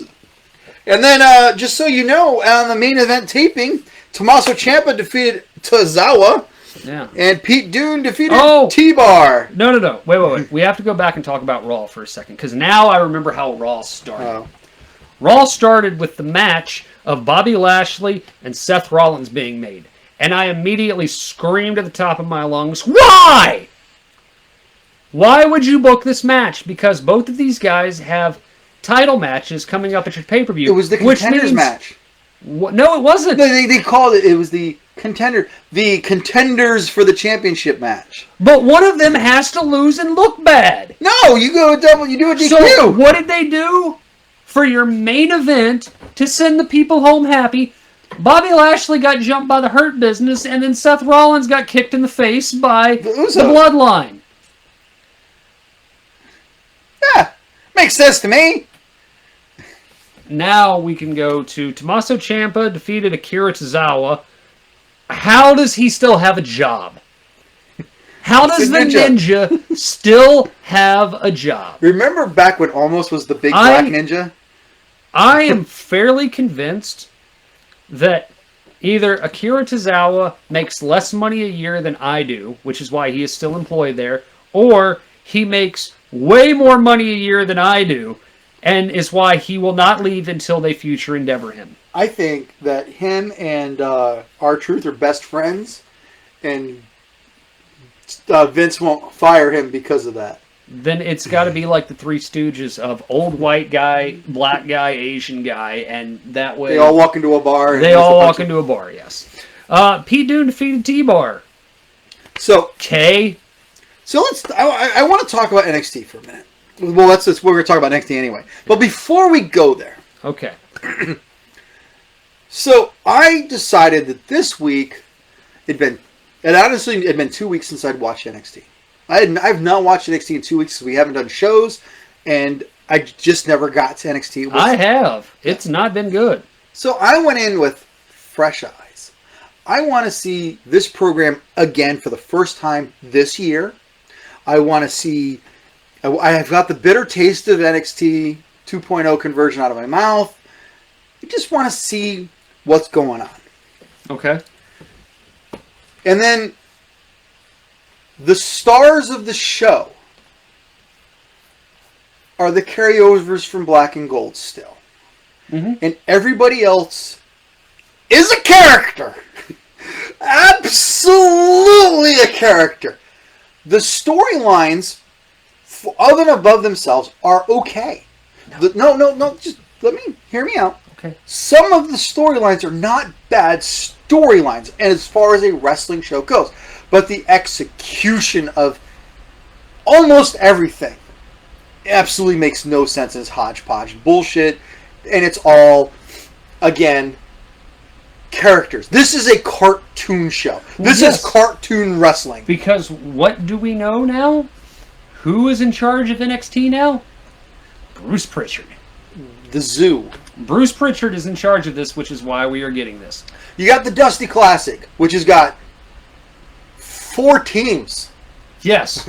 We have drastically cut down. When they said the winner of this match moves on to the semifinals, I was like, is this like the last time where matches happened on like 205 and main event and all these Apparently not. They're all going to be on main. No, all of them are going to be on the show.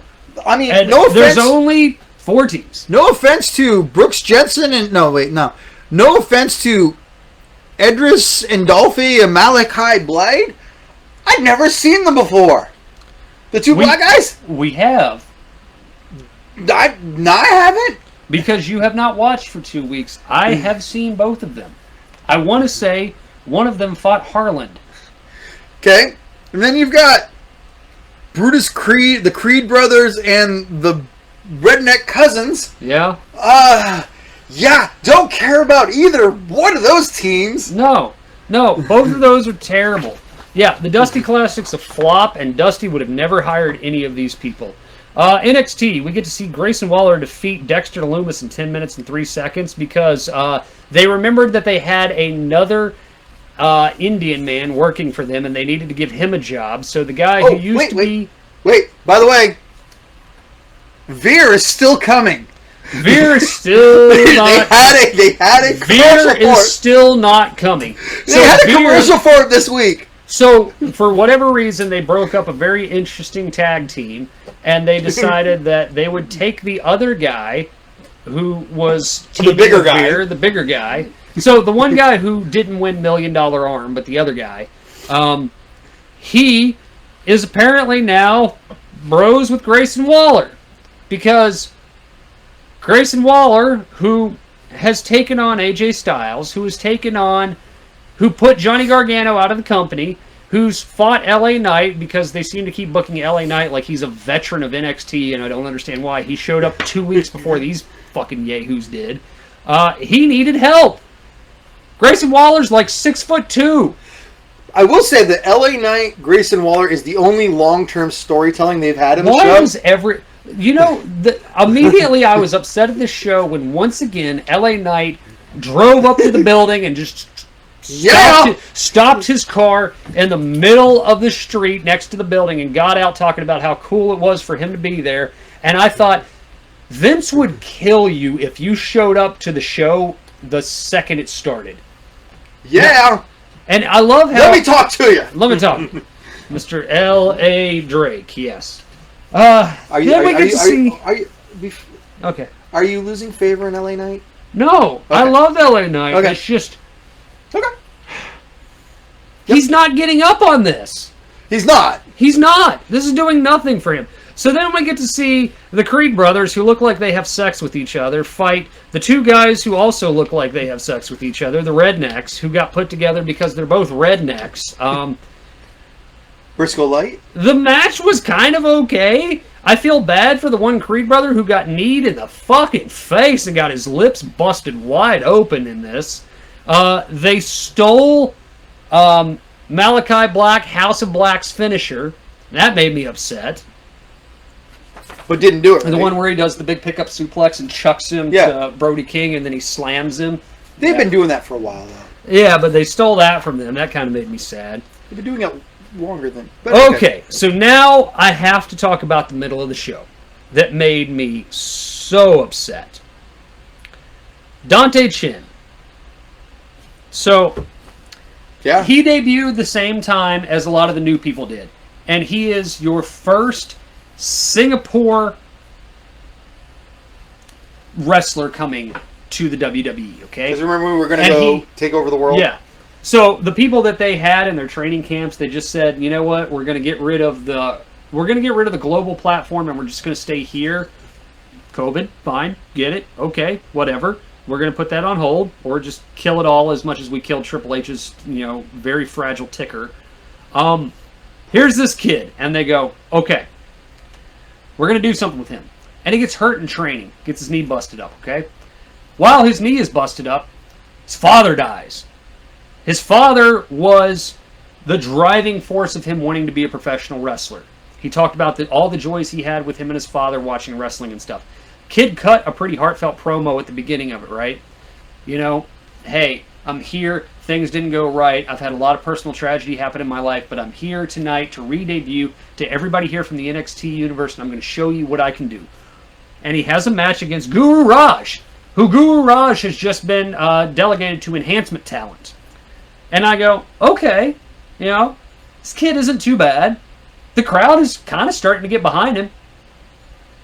And then Duke's Poker Room, for absolutely no reason whatsoever, comes out, jumps in the match, beats the two guys up, gets in the mic and goes, Duke's back, and walks up the entrance ramp. And every single person in this crowd that is your homegrown crowd, that is members of these people's family, were chanting bullshit. Not because Duke interfered in the match. They were chanting bullshit because they were watching a decent match get just destroyed for crappy storyline. Also, Duke's the guy who got his head shaved by Cameron Grimes, who was also on the show. Why did Duke beat up the two kids for no reason? Because he knows he can't wrestle real people. This was so bad. And I said, why did you kill this kid's backstory. He doesn't even get to have that emotional moment of coming back, triumphing over tragedy and adversity of his own personal injury and the loss of, his dear loved one who inspired him to be the man that he is today. He doesn't get to give his hand raised. You could have let him beat this. This went 58 seconds. Now, he couldn't have had a 2-minute match where he got his hand raised and had a breakdown moment, and then you have Wade Barrett or somebody come in the ring and go, what does this mean to you? I dedicate this match to my father and all of my victories going forward to my father. I want everyone in the NXT universe to know that I'm back, I'm here, I'm focused, and going forward, you will see me. Nope. And then Duke, and the guy who can't work. So does then in your writing does Duke then destroy him? No, Duke's not even on the show. Okay, so what I think is going to happen... Also, I would even acquiesce to that of saying, if you needed to have Duke have a spot, why didn't you let these kids have a match? And when the kid's cutting his promo about, his dead father's legacy, then have Duke beat him up. That's what I just said. So that way, it puts heat on Duke, and that way the kid has got sympathy for him. Plus, he got his hand raised. He get to have his moment. Nope. So he gets to have that. He gets to have that moment after he beats Duke. Yeah. Why not have that? Or do you think that'll actually happen? No, that won't happen. Because that's how you would write it. That's how I would write it. This was terrible. All right. So for no reason at all, I don't know who Ivy Niley is. Yes, you do. I do. She's the blonde. Sorry. Yes. I forgot. For no reason at all, Ivy Nile beat Kaylee Ray. Why? Because Kaylee Ray's an idiot. And she got distracted by Mandy Rose. And Mandy Rose interfered in the match, and this match was not called a DQ. And then when Kylie Ray had the perfect option to win the match, they had to do a couple more spots, and then she had to lose. Which now will be a triple threat match next week. Why? A trios match next week. Why? Not everything can be booked into a triple threat that doesn't happen. We already talked about these two fuckwads. Alright. Dakota Kai, who can't work, who is insane for some reason. She was driven insane because they won the Dusty Cup. You missed this, didn't you? No, I saw it. Did you see the part where she was backstage and MSK was back there talking about they were going to win it again?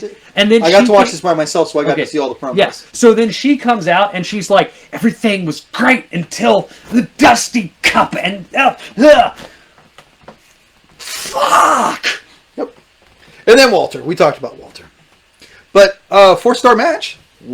Great match. Amazing match. Tainted by all of the knowledge that we had going into this match. Also, can I ask this question? Yes. So last week, was it last week or the week before? Whatever it was. Roddy Strong loses to Carmelo Anthony. Also someone who changed his name. However, someone who changed his name, and it kind of made sense. It made better sense than this because he at least did what Walter's going to probably do this coming week and say, changing my name, I'm here now. I was this guy, but I'm going to be Carmelo Hayes because when Carmelo Hayes takes a shot, he don't miss, and that's who I want to be going forward. Roddy lost to that kid. Yes. Doesn't have a belt. Roddy gets the main event against Walter. We have no program. Why are the two leaders of the two factions in your company already having a match to start with? Shouldn't the Creed brothers have wrestled Imperium? Shouldn't this be delayed to the Creed brothers winning the Dusty Cup? You're talking about so long-term. Then Roddy that's long-term can have a thing? No. We had to have Walter beat Roddy Strong in a great match so Walter could call himself Gunther and then the Diamond Mine and Imperium could get in a hoo-ha. It's because the Royal Rumble's coming up and they need people in the Royal Rumble. So, yes. So, here's some things going up. So, we'll talk about some of these. So, LA Knight and Cameron Grimes are going to are the spot highlights of the show, honestly. Yeah. Cameron Grimes was amazing. I can't believe how much I like Cameron Grimes. I never thought that would be a case when I watched him back in Impact. This horrible Halloween makeup that Sika had on him during his promo, like you could see it bubbling and kind of tearing apart from his burns. He looked like he had the acid from one of the xenomorphs sprayed into his face, and it was like eating away. The zombie referee's makeup was better. Peeling off. The Also zombie with that, referee's was more convincing. here's the question I have. Because he tore the bandage off, right? Is his face going to be bandaged this coming week when he has the fight against Boa? Or are we expected to believe that the power of the bloodline of the people who are related to the Usos is so strong that that horrible, gnarly burn mark that happened because he got flash paper thrown at his face, apparently somebody went to the school of Ultimate Warrior and Hulk Hogan Halloween Havoc, is going to be healed? Or is he going to have it on his face and it fall off mid-match? No! I had flashbacks of Randy with the sunburn. Oh, I forgot. We already talked about the Sith Lord. Also, Saray. I went back to Japan. You know, William Regal probably went home and smashed his testicles into a meat grinder after this because this was his girl. Him and Hunter went out and got her. Saray. This, okay. You know what? I know we're running long on this one, but okay. We're good. Okay. We're actually right where we need to be. Okay. One, she has a bob top blonde hair, and she's been gone for a while because she got beat and got beat for no reason, right? It made no sense. She was supposed to be your shining star, but she couldn't get over because they basically told us that, hey, we're promoting this girl, everybody needs to cheer for her, so naturally the viewing audience isn't going to cheer for her, right? Okay. She has to go home to Japan. She gets stuck in lockdown. Her grandmother dies. See the other kid that we just talked about, right? And she says, I was going through things, and I found my grandmother's necklace that she gave me. And she pulls out something that you could get at the dollar store out of one of those little, like, twisty coin things, you know, that your kids like, that comes in the little plastic pop-off balls and stuff like that. It's got this little plastic sun with, like, a red jewel in it with this fake gold chain. And she's like, I will be this rising sun of the East now in memory of my grandmother. Your grandmother just rolled over in her grave. So my they question... also, I got a really she no longer has the strawberry bob top. She has her hair grown out, and she has Japanese schoolgirl tendrils on and glasses on, and her hair's black. So, my question to you is, how many anime characters can we have in WWE? Because now we have Saray, we have Boa, we have we're not even on SmackDown. We'll talk about that in a second. So it's like, who has the anime fetish in WWE right now? Is it Clearly, Richard? I would say the fat old white guys. It's just like how many. Every Asian is a horrible stereotype. Big Swole wants to talk about lack of diversity and representation for the black community in wrestling. Dear God, the Asians are so bad because every one of them is a ninja with magical powers who believes that they're a superhero and they can transform into a fucking GoBot. And then you've got, like, I'm not the biggest fan of the Mafia guy either, but I mean, it is. We are doing 80s stereotypes. So bad. So bad. So bad. Whatever happened to lashing out with Lashley? What she gone? Did you not see the god awful horrible match she had with Saray? No. It was so bad. It is the single most edited piece of wrestling that they have put out. Was it as bad as that Impact match with the Reality Star? It was so bad that they edited it so much. I think they said they had a 7-minute match and it was edited down to 2 minutes for television for it. It was so bad. So we're not going to see Lashing Out anymore? She's going to have to go back to the gym. I guess she was a WNBA player, but she ain't got it in the ring. So, again... And it killed Saray, because they sent Saray back to Japan to bury her dead grandmother and get some jewelry that her dead grandmother apparently got from, a claw toy. So, let's talk about SmackDown. This happened. Everything you do possible, they're the ones who hold you up, just like me and Mox did in the Shield. The Usos are your pedestal. So let's have a celebration for the Usos. So, He name drops Mox. You know what? It's probably because they're buds, and Mox just came back from, his sabbatical. So, the thing is, SmackDown relied on so many non-WWE talents, which I have all listed, to pad their show because they have no roster. Yes. So, we start with Seth. In the opening segment, Seth drops Mox. Yes. Doesn't say Dean Ambrose. No, he said Mox, okay? Also, who are we supposed to be rooting for here? Seth Rollins. Apparently. Okay, I have comments about Seth Rollins' character when we do the final thought. But, Him and his best friend. he's the Joker. Right. Roman Reigns is... What is Roman Reigns? The head of the table. Bane? He's the head of the table. Yes, I continue to acknowledge my tribal chief, but Black Adam? Because The Rock? Wait, he is Black Adam almost. Oh God, Roman Reigns is Black Adam. Okay, who are the fans supposed to cheer for in this? They're both heels. They're both hardcore heels. You're cheering for me. Yeah. Anyway.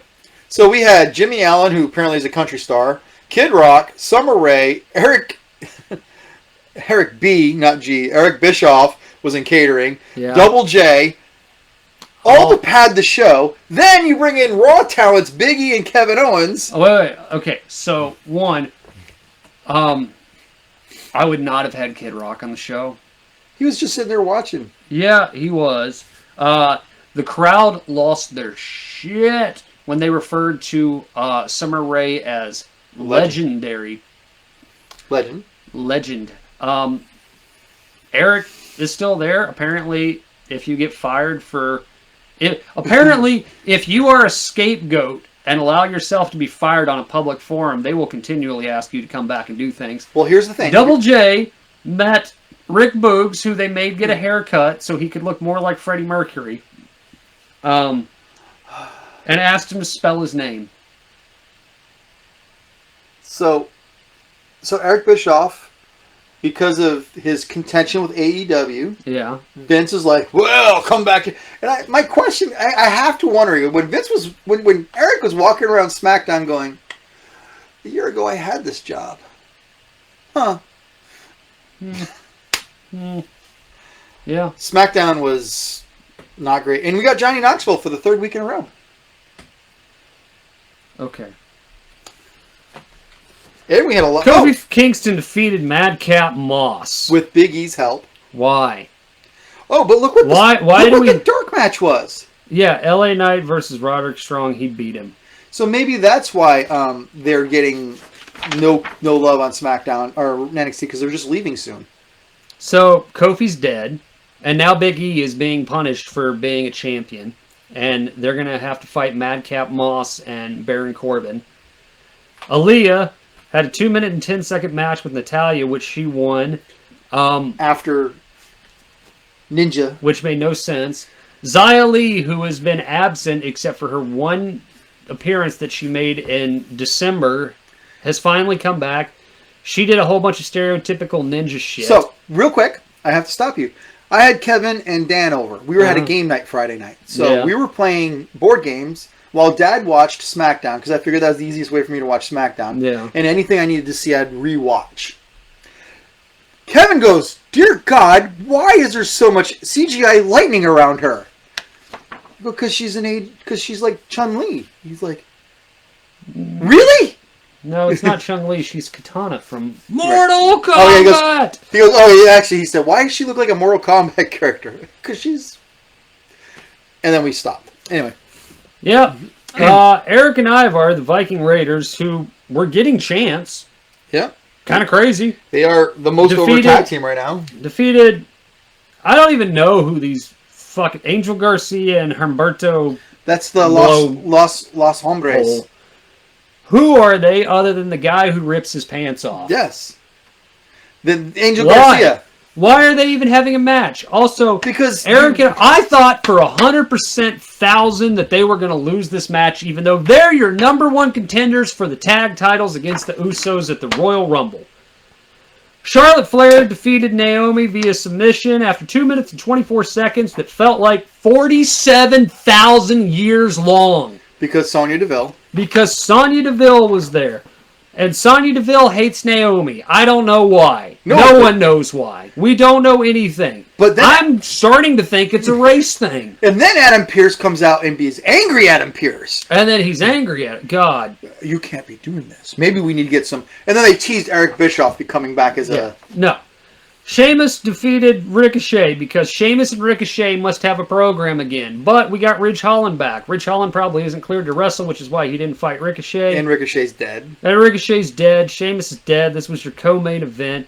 Kevin Owens and Seth Rollins, who apparently decided to become a tag team again this week because it worked so beautiful on Raw to take on the Usos, where earlier in the night, Roman promised Seth that they would have a one-on-one match, and Seth said, I don't believe you, and said, well, how about if I get myself a tag team partner and I beat Jimmy and Jay tonight, they will be barred from ringside because the stipulation of winning a match to have a guy's buddies be barred from ringside has always worked in wrestling. And they go, who is your partner going to be? You're a goof. You're a joker. And then Kevin Owens comes out and they proceed to blow each other on the entrance ramp for 2.5 minutes and make fun of the head of the table.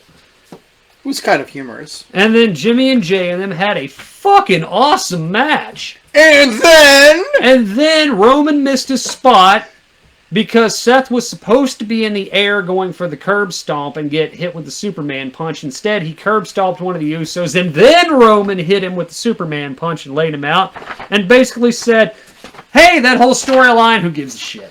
So he basically got his team disqualified, which now makes his team barred from ringside. How are we going to enforce this? Are they going to be handcuffed? Are they going to be stuck in a prison cell where RoboCop is going to have to... cage Are they going to be hooked up from a cage above? Because that worked out so wonderful the last time. This is awful. You would think that he would have punched his own... He would have punched one of the Usos. Which is funny about it because didn't Seth and Kevin outsmart people previously by getting the other one disqualified so that way they could advance in the match? No. Apparently the Joker is smarter than Batman. Yeah. Kevin Owens looks like a giant bag of shit. Oh my lord. They have no talent on SmackDown. None whatsoever. They had to rely on Kid Rock and Ain't Nobody Gonna Tell Me How to Live in the COVID World and Summer the Living Legend Ray show up. Oh, yeah, I forgot to update AEW Sly. Oh, well. Cody was sick, now he's not. Cody thinks he cut the promo of the year, which he didn't, but he said some very passionate things, and I will always support passion. And he's going to have a ladder match to determine the unification of the TNT Championship title with Sammy Guevara. And Sammy Guevara said he's not going to be the Latino god, he's going to be this whole new character when he fights him. So here's the thing, though. The weirdest part of that promo was he called out Punk. Yes. But he's not in a program with Punk. No, that's why I said he said things of, you guys want to know why I won't turn heel? It's because we're all family. Why didn't... One topic, Cody. One. One of the things that we were going to talk about on the last show was Cody's comments surrounding the Anthony Ogogo match, where he said he completely botched everything that was about that, especially the promo, because he was too all over the place. Because he had to talk about America versus Britain that happened, 240 years ago or more, and then... When would that be? 1776. Yeah, 70. That's about right. No, that can't be right. I'm off on my timeline. Anyway, he had to talk about that. He had to talk about race, about his beautiful mixed baby coming into the world, and Anthony Ogogo, and how everyone was united. And he had to talk about COVID, and then he had to talk about Florida, and then he had to talk about the legacy of the Rhodes family. He's all over the place. But he said it with passion, like I am talking to you people right now with passion. 246 years ago. Shit. This year. July 4th will be 226 years. Pulled that right out of my head, apparently. Either way, the point is that Cody can speak with passion, but he has no clue what he's talking about. And he did it again. And he did it again. For 8 minutes. I wanted to rewatch it and analyze it because there were really good parts. It's like I said, it's like the Anthony Ogogo one. You were like, this is a great promo. And I was what are like, you talking about now? I was like, no. This is him just saying things and the crowd reacting because he said, America, yay, foreign people, boo. All right, so ignore everything else up there. The other interesting thing was, so Moxley comes out. Moxley's back. We're on Dynamite, right? Yeah. Moxley comes out. This is how they open the show. Moxley came out, and he immediately some guy in the front row was like, get out of the ring, you stupid drunk. And on live TV goes, get him the fuck out of here. And AEW and TBS is like, ooh, we're going to pay that fine? Yeah. Because he dropped the F-bomb live. That went out on live television. You can say shit on TV. You cannot say fuck yet. Nope. Still can't do that. And I didn't hear what he'd said, so now I understood. It was like, oh, okay, once I read the article. And then did you read Bully Ray's comments? Bully Ray said that he needed to apologize to the fans. Apologize for what? For having a problem and getting help? Right. Well, the thing is, Bully Ray... Fuck you, Bully Ray. Oh, 100%. But Bully Ray's like, you refer to it as demons, and you made this allegory, which I thought was brilliant. We all knew what he was talking about. Now, hold on one second. And he's like, you should have just come out and said, I'm a drunk, and I got help. You know, the sad thing is I will support that because I have always hated this. His demons caught up to him. You know, the demon in the bottle and all this other stuff like that. Just handle your shit. Well, he essentially. Did, but he painted a story. Yes. But he painted a story that's like-minded, and I feel that offers people too much of a crutch when you're like, I have a demon, I have a this, or I have a that going on. No, you have a problem. You have an addiction. An addiction is not a demon. An addiction is something that is affecting you and those around you. You go to get help so that way you can address it. When you give it the name of the demon, whether it's because you're not strong enough mentally to address it that way, or you have to paint an allegory to it, it devalues the fact that you hurt yourself and other people around you. So you're siding with Bully Ray now? I am not siding with Bully Ray. That was his whole.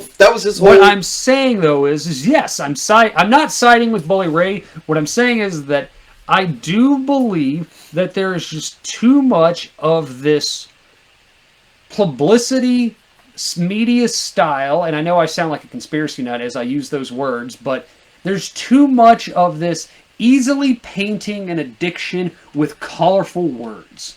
Okay. If somebody's a drunk, they're a drunk. You don't sit there and go, man, that guy down at the bar who fucking wrecked his car and killed his fucking wife and his family and killed another family, man, I bet he's just got a demon in him. You go, no, fuck that drunk guy.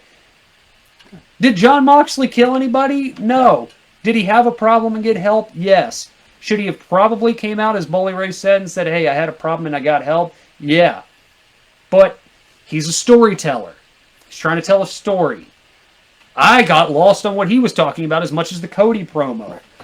He talked about the scars, the inside scars versus the outside scars and all this other stuff. Yeah, that was just...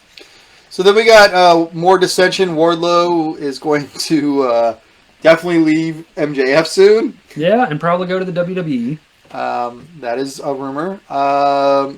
The House of Black obliviated Kip and the Hollywood Blondes. Apparently, Pillman has a concussion. Varsity Blondes. Yeah, Pillman has a concussion and can't move forward. By the way, just a real quick recap of Dynamite where we're at. I'm not going to talk about Adam Cole and Dr. Britt Baker versus Chris Statlander and Orange Cassidy. Why? Because Adam Cole is fucking buried, and for some reason he felt the need to drag his girlfriend down with him. I disagree. I hate Adam Cole versus Orange Cassidy. I hate this. I hate this program. I hate this Orange match. Cassidy is one of the hottest acts on AEW. I don't know why. I'm over him. I'm not even going with that. I like both of these guys. I'm okay filler. With it. It is okay. So here's the thing. And I like Chris Statlander and Dr. Britt Baker. Obviously. Here's the thing. This sucks. The story going forward is going to be the division of the Bucks and the ROH guys. Right. Yeah. But the problem is the Bucks all have COVID, so we have to do some filler stuff. But the Bucks were just on one of these shows that they lost. One of them. Yes. The point of... I hate this. It's so goofy. It's so bad. It's goofy. It's bad. It makes Adam Cole look devalued. When he showed up, he looked like an ass kicker who had come from the other company to teach everybody how much of a badass he really was. Listen to the crowd. They are so into it. This is just... He's not buried. You're wrong. He is not buried. No, he is He's buried in your mind. Yes. The crowd is popping hot for both of them. It's just... Why? It's the same reason they pop for the Young Bucks doing 75,000 super kicks, because it's just... Actually, the crowd isn't really into them as much. Well, because they don't have, Kenny Overmega. I don't know. I don't understand why the big fat America's Top dude is now with Lance Archer, and neither did any of the announcers. They kept going, I don't know why he's with them. And he responded by saying, you don't need to know, so we won't know. CM Punk defeated Shawn Spears in 12 seconds. We were like, man, what's going to happen with this? And then he just pinned Shawn Spears in 12 seconds. This was WWE Booking 101. Thank you, Phil Brooks.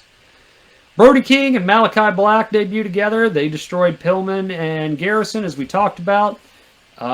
Cool. Loved it. Love their entrance. My God. Love it.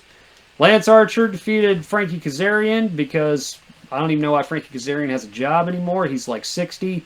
I will say, though... Serena Deeb hold beats on, Sky hold on.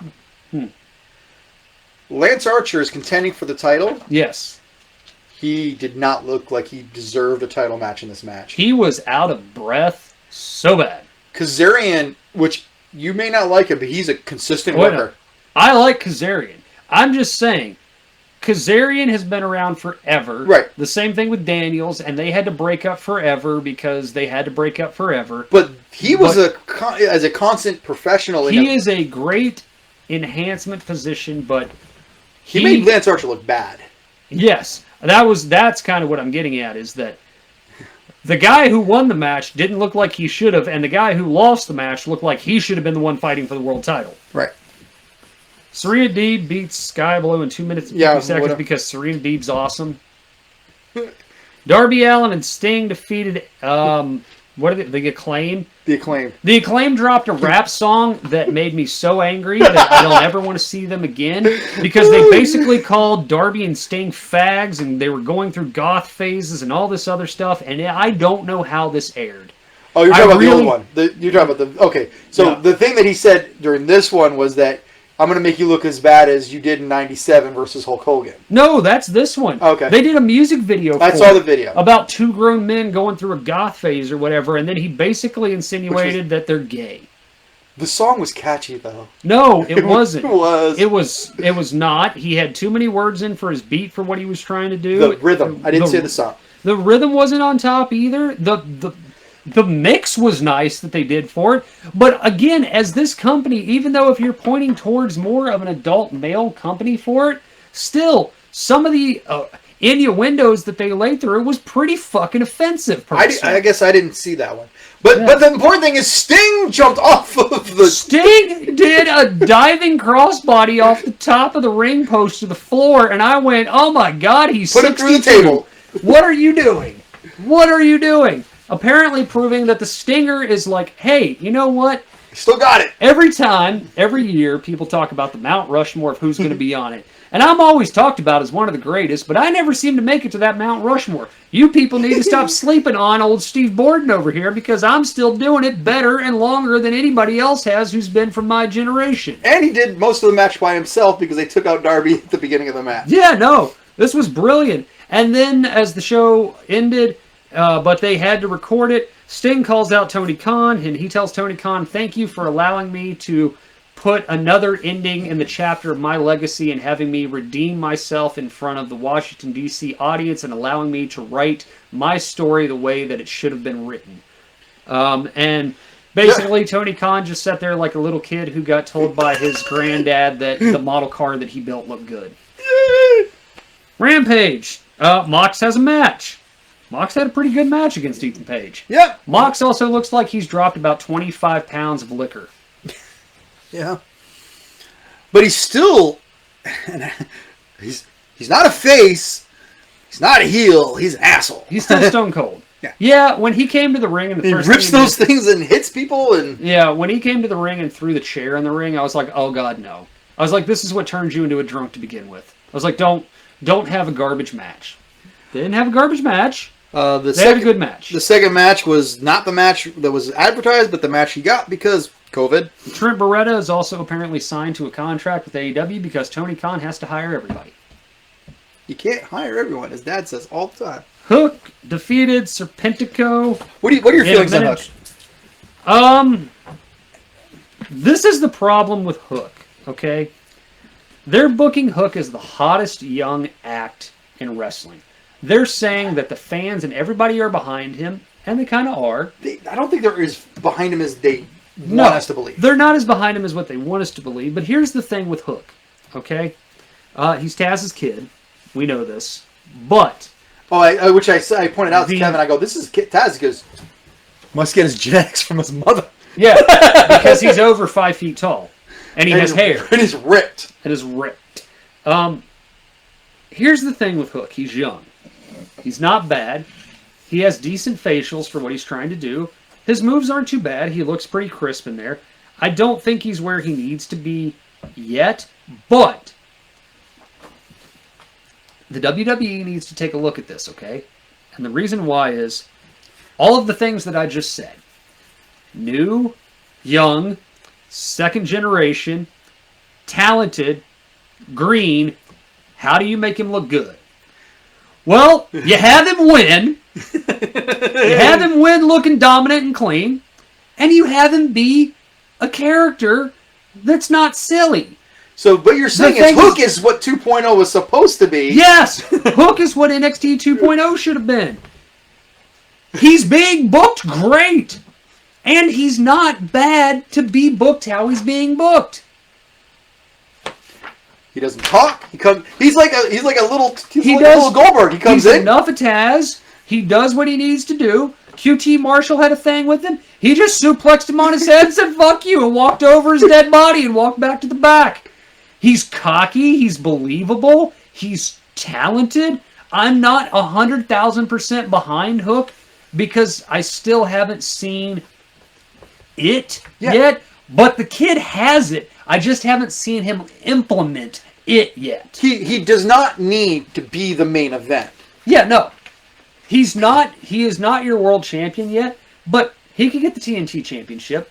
The only thing that I say needs to change is Taz can't do commentary when he's out there. Taz cannot do commentary when he's there. Send Taz to the back whenever Hook is in the ring, because whenever he talks, it reminds me of the parent at the football game that goes, "Why isn't my son in the game? My son's better than all those guys out there." The problem is that Taz is filling in for what Mark Henry was supposed to do. And now Mark Henry's only job is to go, and now let's get ready for the main event. The talking is done. Let's go to the main event. All right. Mark Henry apparently has to have surgery, too. So, Jade Cargill, our champion, defeated Anna Jay. I honestly just felt like this is because they wanted a women's match for the main event. Yeah, and Jade Cargill is still a little green. I'm not sure she was the right choice for the belt. No. And in the world of Impact, Roxy dropped the belt, the Ring of Honor belt, to Deanna Purrazzo, and Roxy has had a couple of tryout matches with WWE. Yeah. That's all you need to know about it. Probably because Piggy James is going to be at their Royal Rumble. She's probably saying, hey, take a look at this girl. All right, so here we have, now we're going to make our predictions. Here are all the women that are in the main event, or in the Royal Rumble. The ones that are dark red are people who own belts. So, are you really hurting for talent so bad that you had to put your champion in the Royal Rumble? And then the ones in green over the left side, right side, those are all legends. So, I'm going to go ahead and let you listen. Would you like to listen to Kevin's chance? Take it away, Kevin. That's all right. Let's go with Kevin first. Nope. Wrong one. Oh, first, actually, no. Cause So, first of all, 9 participants to be announced. Who do you think's going to show? Who else is going to show up? Who gives a shit? Okay. We know. One, we know. Raquel Gonzalez. Yes. We know Raquel, probably Dakota Kai, probably... Because there are no more women on the SmackDown program. No. I would say... Alexis? Maybe Alexi. Alexa Bliss? Lexi? Asuka? No. I don't think Asuka will be there. Asuka could return here, but I think she's still in Japan healing. Because the last time I saw, she had her shoulder all bandaged up in like a thing. So she had a big injury. They have 9 more spots to fill. Raquel, Dakota, Lexi, probably Sleepy Time Asian. Bianca? Oh, no, Bianca's in here. Yeah. Mandy Rose? Mandy Rose, Indy Hartwell, and her other pal. Persia. And then... Not Candice LeRae. Any other...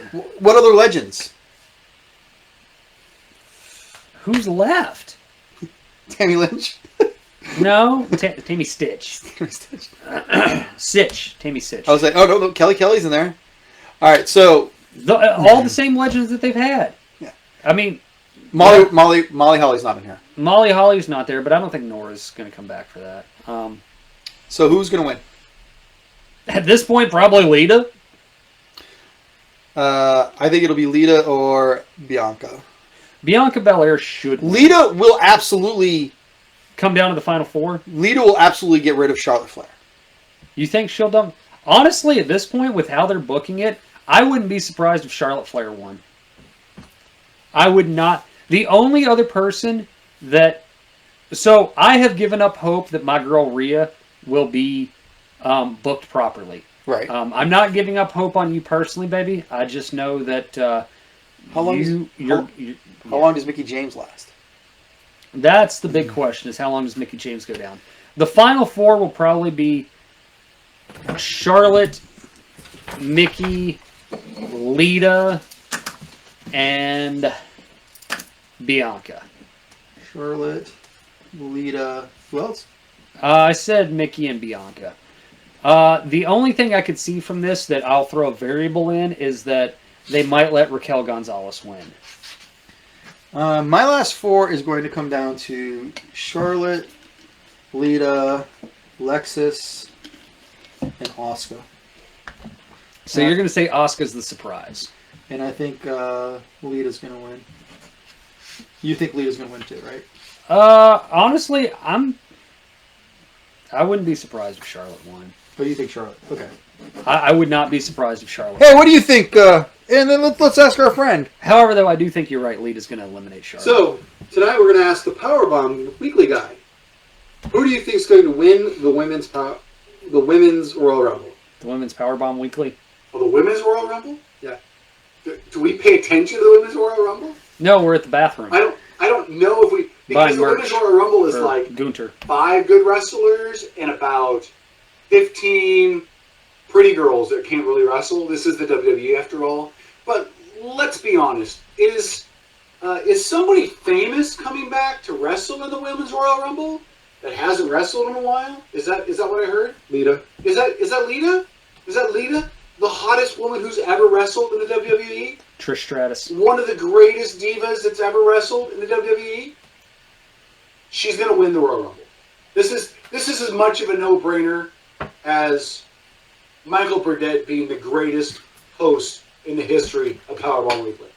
You say it enough and it comes into reality, man. Yeah. All right. 15! TBA.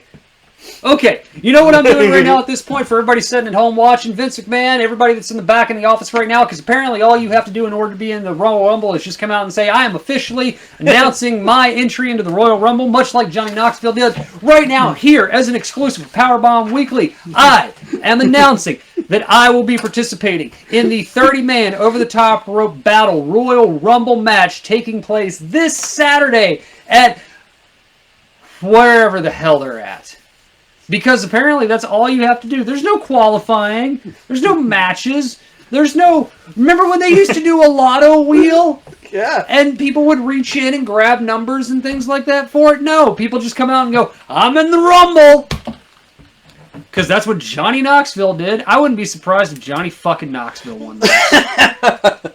All right, so names that are missing. Obviously, we don't have the Olympic guy. We don't have Gable Stevenson. We don't have. We don't have Walter. We don't have Walter. We don't have Tommaso Champa. Grayson Waller. Grayson. We also don't have. Is Almost in there yet? Almost is not in there. Almost will be in there. We don't have. Drew McIntyre's not in there. Drew McIntyre will not be there. One of the rumors is Jon Moxley. Yeah. One of the rumors is Chris Jericho. I saw that one too. One of the rumors is Gordon Ramsay. I saw that one too. I also saw one of the rumors was David Arquette. David Arquette. I saw David Arquette. Yeah. I saw Sting. No. Saw Triple H. I mean, those are. I think that one was just like no. Yeah. So I think that every one of these 8 SmackDown people or all these NXT people that we've seen doing dark matches, yeah, they're all going to be in this. Yeah, probably. LA Knight and all them are going to be in it. Yeah. So, who are the last 4? Granted, half of them haven't been announced. Yeah, we have a week left. So who do you think's going to win? We're not even going to do last 4 because we can't because we've got no. There's nobody in this to win it. Who, aside from getting back on track and having big ego, who in there, just based purely off of, again, let's play the name game. Who has a name that says blank versus Brock Lesnar, blank Big E. versus Roman Reigns? Big E getting his belt back. That's the only name here that Drew matters. McIntyre. Drew won't be there. Walter. Walter, yes. Walter could easily win. Ciampa. No. The only person from this list, not this list, this list that makes sense is that guy. The person who I think should win is that guy. So, Mike. I think Montez Ford should win, but without 100% right now, without seeing the other 15 participants with a clear pack runner, is Big E. So I think it's either going to be Big E or Ciampa. Tommaso Champa will not win the Royal Rumble. If Tommaso Champa wins the Royal Rumble, I will eat your hat. It still has the price sticker on it. Yes. What do you think? Wait till you see Kevin's pick. So, again, Walter should probably be in it, but they're not going to put Walter in the main event at WrestleMania yet. Even though... So here's the other thing with this that I didn't talk about with Walter. Walter has a very classic wrestler look, as you saw in some of that. He's got a little bit of flab about him, but he's one of the strongest sons of bitches on the roster, honestly. I have watched this motherfucker powerbomb Dave Mastiff, who's like 370 pounds, okay? He would have no problem picking up and powerbombing Brock Lesnar or Bobby Lashley, okay? Even with this... I still don't understand why that's not the WrestleMania event. But anyway. I don't see them pushing Walter to the WrestleMania main event right now. I agree. So, here is... Rey Mysterio? That's a wonderful freeze frame. Hey, announcer guy, who do you think is going to win the men's Royal Rumble? Okay, here's a shocker. Sit down. Before you guys think I'm crazy, let me set this up. Right now, WWE is a stale product, right? What? They're getting thrashed by fans on the internet for being boring and predictable. AEW is far more creative and enticing and interesting. So WWE really needs to do something to shake it up. What could they do? Well, they have been teasing this working relationship with TNA. So, what would really get the wrestling universe abuzz? what if one of TNA's guys came in at like, I don't know, number 30 and laid waste to everybody left in the ring? And a TNA guy won the Royal Rumble and went on to headline WrestleMania. Boy, if only TNA had a guy that could pull that off. It was the kind of meathead powerhouse guy that Vince actually likes. I mean, maybe a guy like Moose? There's the prediction. Moose shows up number 30, lays waste to everybody in the ring, wins the Royal Rumble, and headlines WrestleMania. And why Moose? Well, simple, because Moose is a wrestler like Hulk Hogan. He knows like 4 moves, and none of them require much skill, and he just kicks and punches and maybe an occasional knee, and that's all the talent he has. He's like a black Hulk Hogan. But he's the biggest name in TNA, and Vince loves muscleheads. Never happened. I told him he was high on crack. Never happened. Never Because happened. you'd have to, like, lose. Moose is not going to lose. No. Never, ever, ever, ever. Moose versus, and I've seen Moose versus Lashley in Impact. It's not good. Well, he wants to fight Roman. He wants to fight Roman. All right, so here's the rest of the card. Lashley or Lesnar. They screwed this up because realistically that should have been your WrestleMania main Absolutely. event, and I Bobby think- Lashley should have won the Royal Rumble to fight Brock Lesnar. Absolutely agree. But we can't do long-term storytelling in WWE. Well, we know Brock wins because they want Brock at WrestleMania. You say Brock. I think Brock will beat Bobby Lashley. I say Lashley. Ooh. And I say that the rematch is at WrestleMania. Well, let me go with this, okay? This is a hard choice. This is probably the hardest choice that they have, right? The reason for this is much like last night at the UFC, we got to see Francis Ngannou fight Cyril Gane, all right?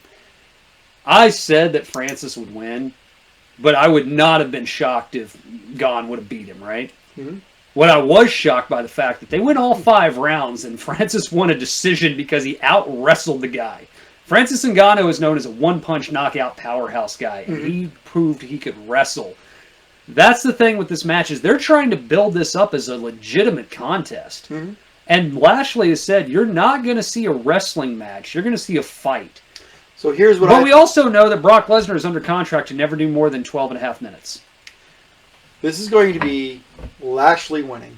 And the reason why is because Brock Lesnar is a face right now. I say Brock. You know what? I want to say, if Bobby wins, what about this? What about this is an interesting storyline that we just ripped apart, okay? They have the rematch at WrestleMania and do it in a cage. I've got this. I've got this. What if it's all been a nice, good old classic ruse?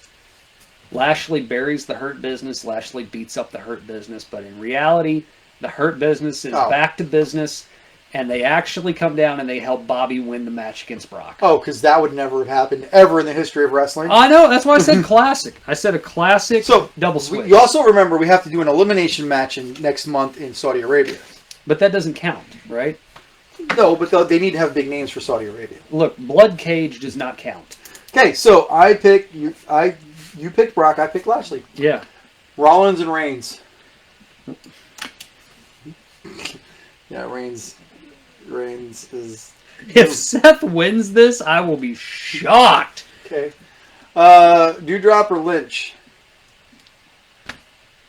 Well, one of the family has to win their title match, right? If I wanted to wrestle somebody of credibility in your family, I'd have fought your wife. Again, look at the marquee name. Dewdrop versus Alexa Bliss? No, Becky Lynch. I have to agree with you. The Phoenixes versus the Copelands versus the Mazens.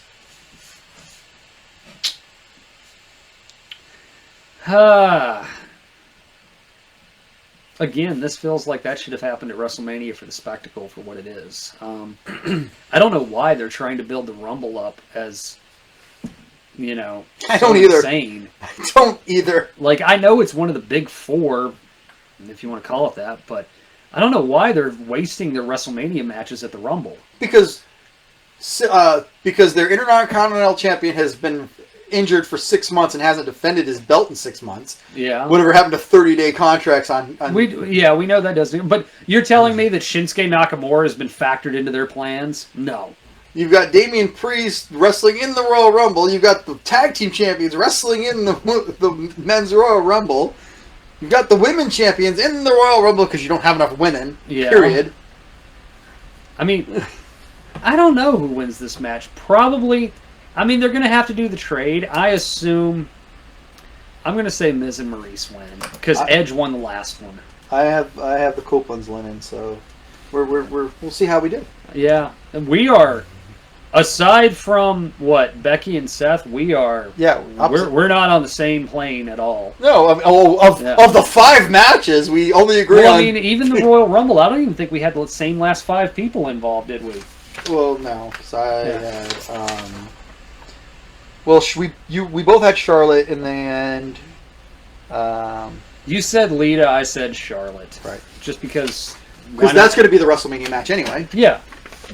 Because she's going to get eliminated, and then I could see Charlotte winning the Royal Rumble to be the first person to get to pick her opponent, and then she's going to try and do something stupid and pick, I don't know, Aaliyah or something, right? And she's going to beat up Aaliyah or Naomi or something, and then Lita's going to come out, and then she's going to be like, why not a real challenge? And she'll be like, all right, fine, it's on. Something like that. I don't know. Final thought. You said you had one. I do have one, okay? So the final thought of the evening is going to be this. Welcome to Mike's Monologues, for those of you who remember when we used to do those. The WWE recently released a letter against AEW as they were concerned about the product that TBS and TNT was putting on network television. They were concerned because on the end of the December show, there was a 4-women bloodbath taking place between Bunny, Ty Conte, who were the other 2? Chris Statlander and Layla Hirsch. Layla Hirsch, thank you. Okay. Legit Layla Hirsch. All of the women but one, I believe, bled. The Bunny got the side of her head split wide open and bled all over the place. She bred the crimson mask from her upper instead of her lower. And the WWE was very concerned about the gross mutilation that the company had been putting out. It was essentially the copy and paste letter that they put out when Ted Turner had blood on their matches and said that Ted Turner was being a hypocrite because he once gave a deposition in front of Congress about how he was going to change how television was being presented to the children's. Because whenever you want to get someone on your side, you always talk about the health and the well-being of the children. Because if you are a pastor and you are concerned about the influence of rock and roll music about the children's, if you are a politician and you are concerned about transgender bathrooms, you have to talk about the children's. Now, I'm not talking about past content of the Attitude Era. I'm going to ask the WWE a question. Because we just spoke about these individuals. 2 months ago, we had a storyline where Seth freaking Rollins... Which is his official name now. Yes. Freaking is part of his name. And now, because everyone says it, including the announcers in the interview, it makes it even worse. But neither here nor there. Seth freaking Rollins breaks into Adam Copeland's home while they are not there. And Edge is so concerned that he has to get on the phone and call his buddies, not the cops, but call his buddies and tell them that do not go home. Seth is in the house. Go to your sister's house. Go to FTR's house. Do not go home. A camera crew follows Mr. Seth Rollins into the house where he basically says... creepy stuff. He might rape and murder Edge's family tonight. Well, you're in the woods with that one, but... Oh, you got beautiful daughters. These are just wonderful pictures of them. Look how big they're getting and growing up. Oh, yeah. Fuck you, WWE. You don't do shit for the children's. Just because you don't have intentional bloodletting on your show does not mean that you are producing a child-friendly product. Wait, didn't we? These girls bled. And yes, me, as a good old Southern boy, I always hate to see a woman in distress. You know, it's a male thing. But you know what? Is that why? Do you enjoy women's UFC? I like it, yeah. But they're beating. I can't watch. I like women's UFC. Cause I appreciate it. And let me tell you why I appreciate and respect it. Because I respect it. if we are truly going to unify and diversify and equilaterally make everything even, you cannot hold down the women to a standard different than what you have the men have. When you have Hangman Adam Page and Bryan Danielson have a bloodbath in the middle of the ring where they headbutt each other and split each other open so bad that they have to have stitches across their forehead all over the place. And you have... Here's the difference about that match, okay? Yeah, I watched that match and I was like, ooh, those girls are bleeding a lot. Ooh, I don't know if I would have done that thumbtack spot with the girls. Even talking about just their implants alone doing some of those spots through tables, I was like, ooh, don't know if I'd have done that. That storyline, that blood was earned. That was a storyline that had taken place for a year. Mm-hmm. A year. Played out across months of different television all over the place. The blood from that match was earned. The WWE does not understand how to earn blood in a match. And they're coming out and they're saying, we don't do blood on our show because it's all for the children's. But yet you have things where people are murdered and immolated in the middle of the ring. Not to mention, I don't care if it's fake produced and zombie unifications and all this stuff. You had zombies eat The Miz and Morrison alive. Okay? Just because you throw smoke and mirrors around, it does not mean that you're not producing content that is more adult natured. Just because they had the women bleed in a match that they earned, and Vince has always had a problem watching women bleed, which is why he didn't want to do anything with the UFC before they had the women's M&A actually brought over. Dana White had an issue with it too. You yourself said you've had it. But I want to have the women's wrestling held to the same standard of the men. Now, do I enjoy watching a hardcore death match featuring women? Because there are companies out there that have exclusive women's death matches in it. You know, yeah, like I said, the good old boy in me still was just like, ugh. But I'm appreciating the fact that they're being able to perform their craft at the same standard that a man is being expected to, okay? So, with that statement that you guys made, it is absolutely hypocritical because you produce exactly the same content with exactly the same adult overtones and themes in it. You just make more money from it. Not to mention, if I may, Uh-huh. what is the new uniform requirement for the women in NXT 2.0? We boosted the ratings to TV 14 because we'll put women back in skimpy shorts. Yes. See? Mandy Rose got her ass hanging all out. Yeah.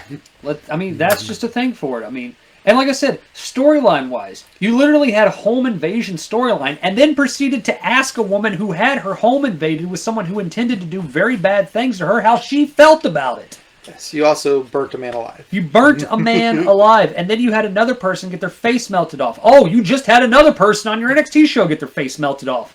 Roman Reigns tried to murder his cousins, and then he beat them into mental submission at that point. You have Brock Lesnar very directly threatening to murder Adam Pearce and Sami Zayn. Bobby Lashley and Goldberg. Bobby Lashley. He said, Goldberg said, I'm going to kill you. I will kill you. All right, so here's my final thought. Can I do my final thought? Final thought. First of all, I found this. Ooh. I found my autographed. From the night that Joseph made an ass of his ass. I found my Mick Foley signature. It says to Joey, fuck off. And I have a present for you. You have a present for me? Oh, did it finally come in?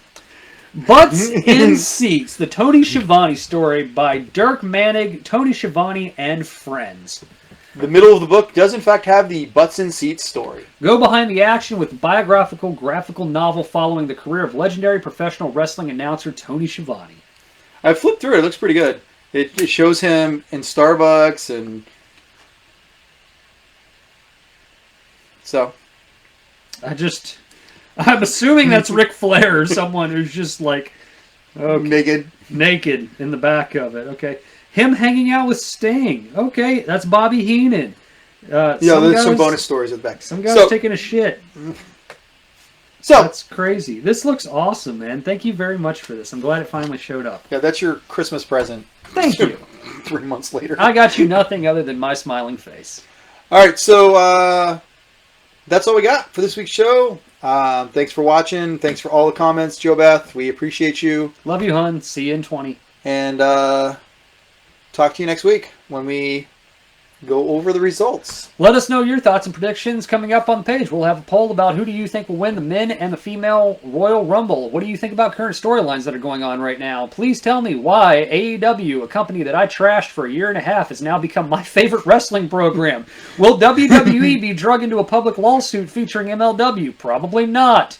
And the most important question to ask of all, is Vince dead yet? Have a great night.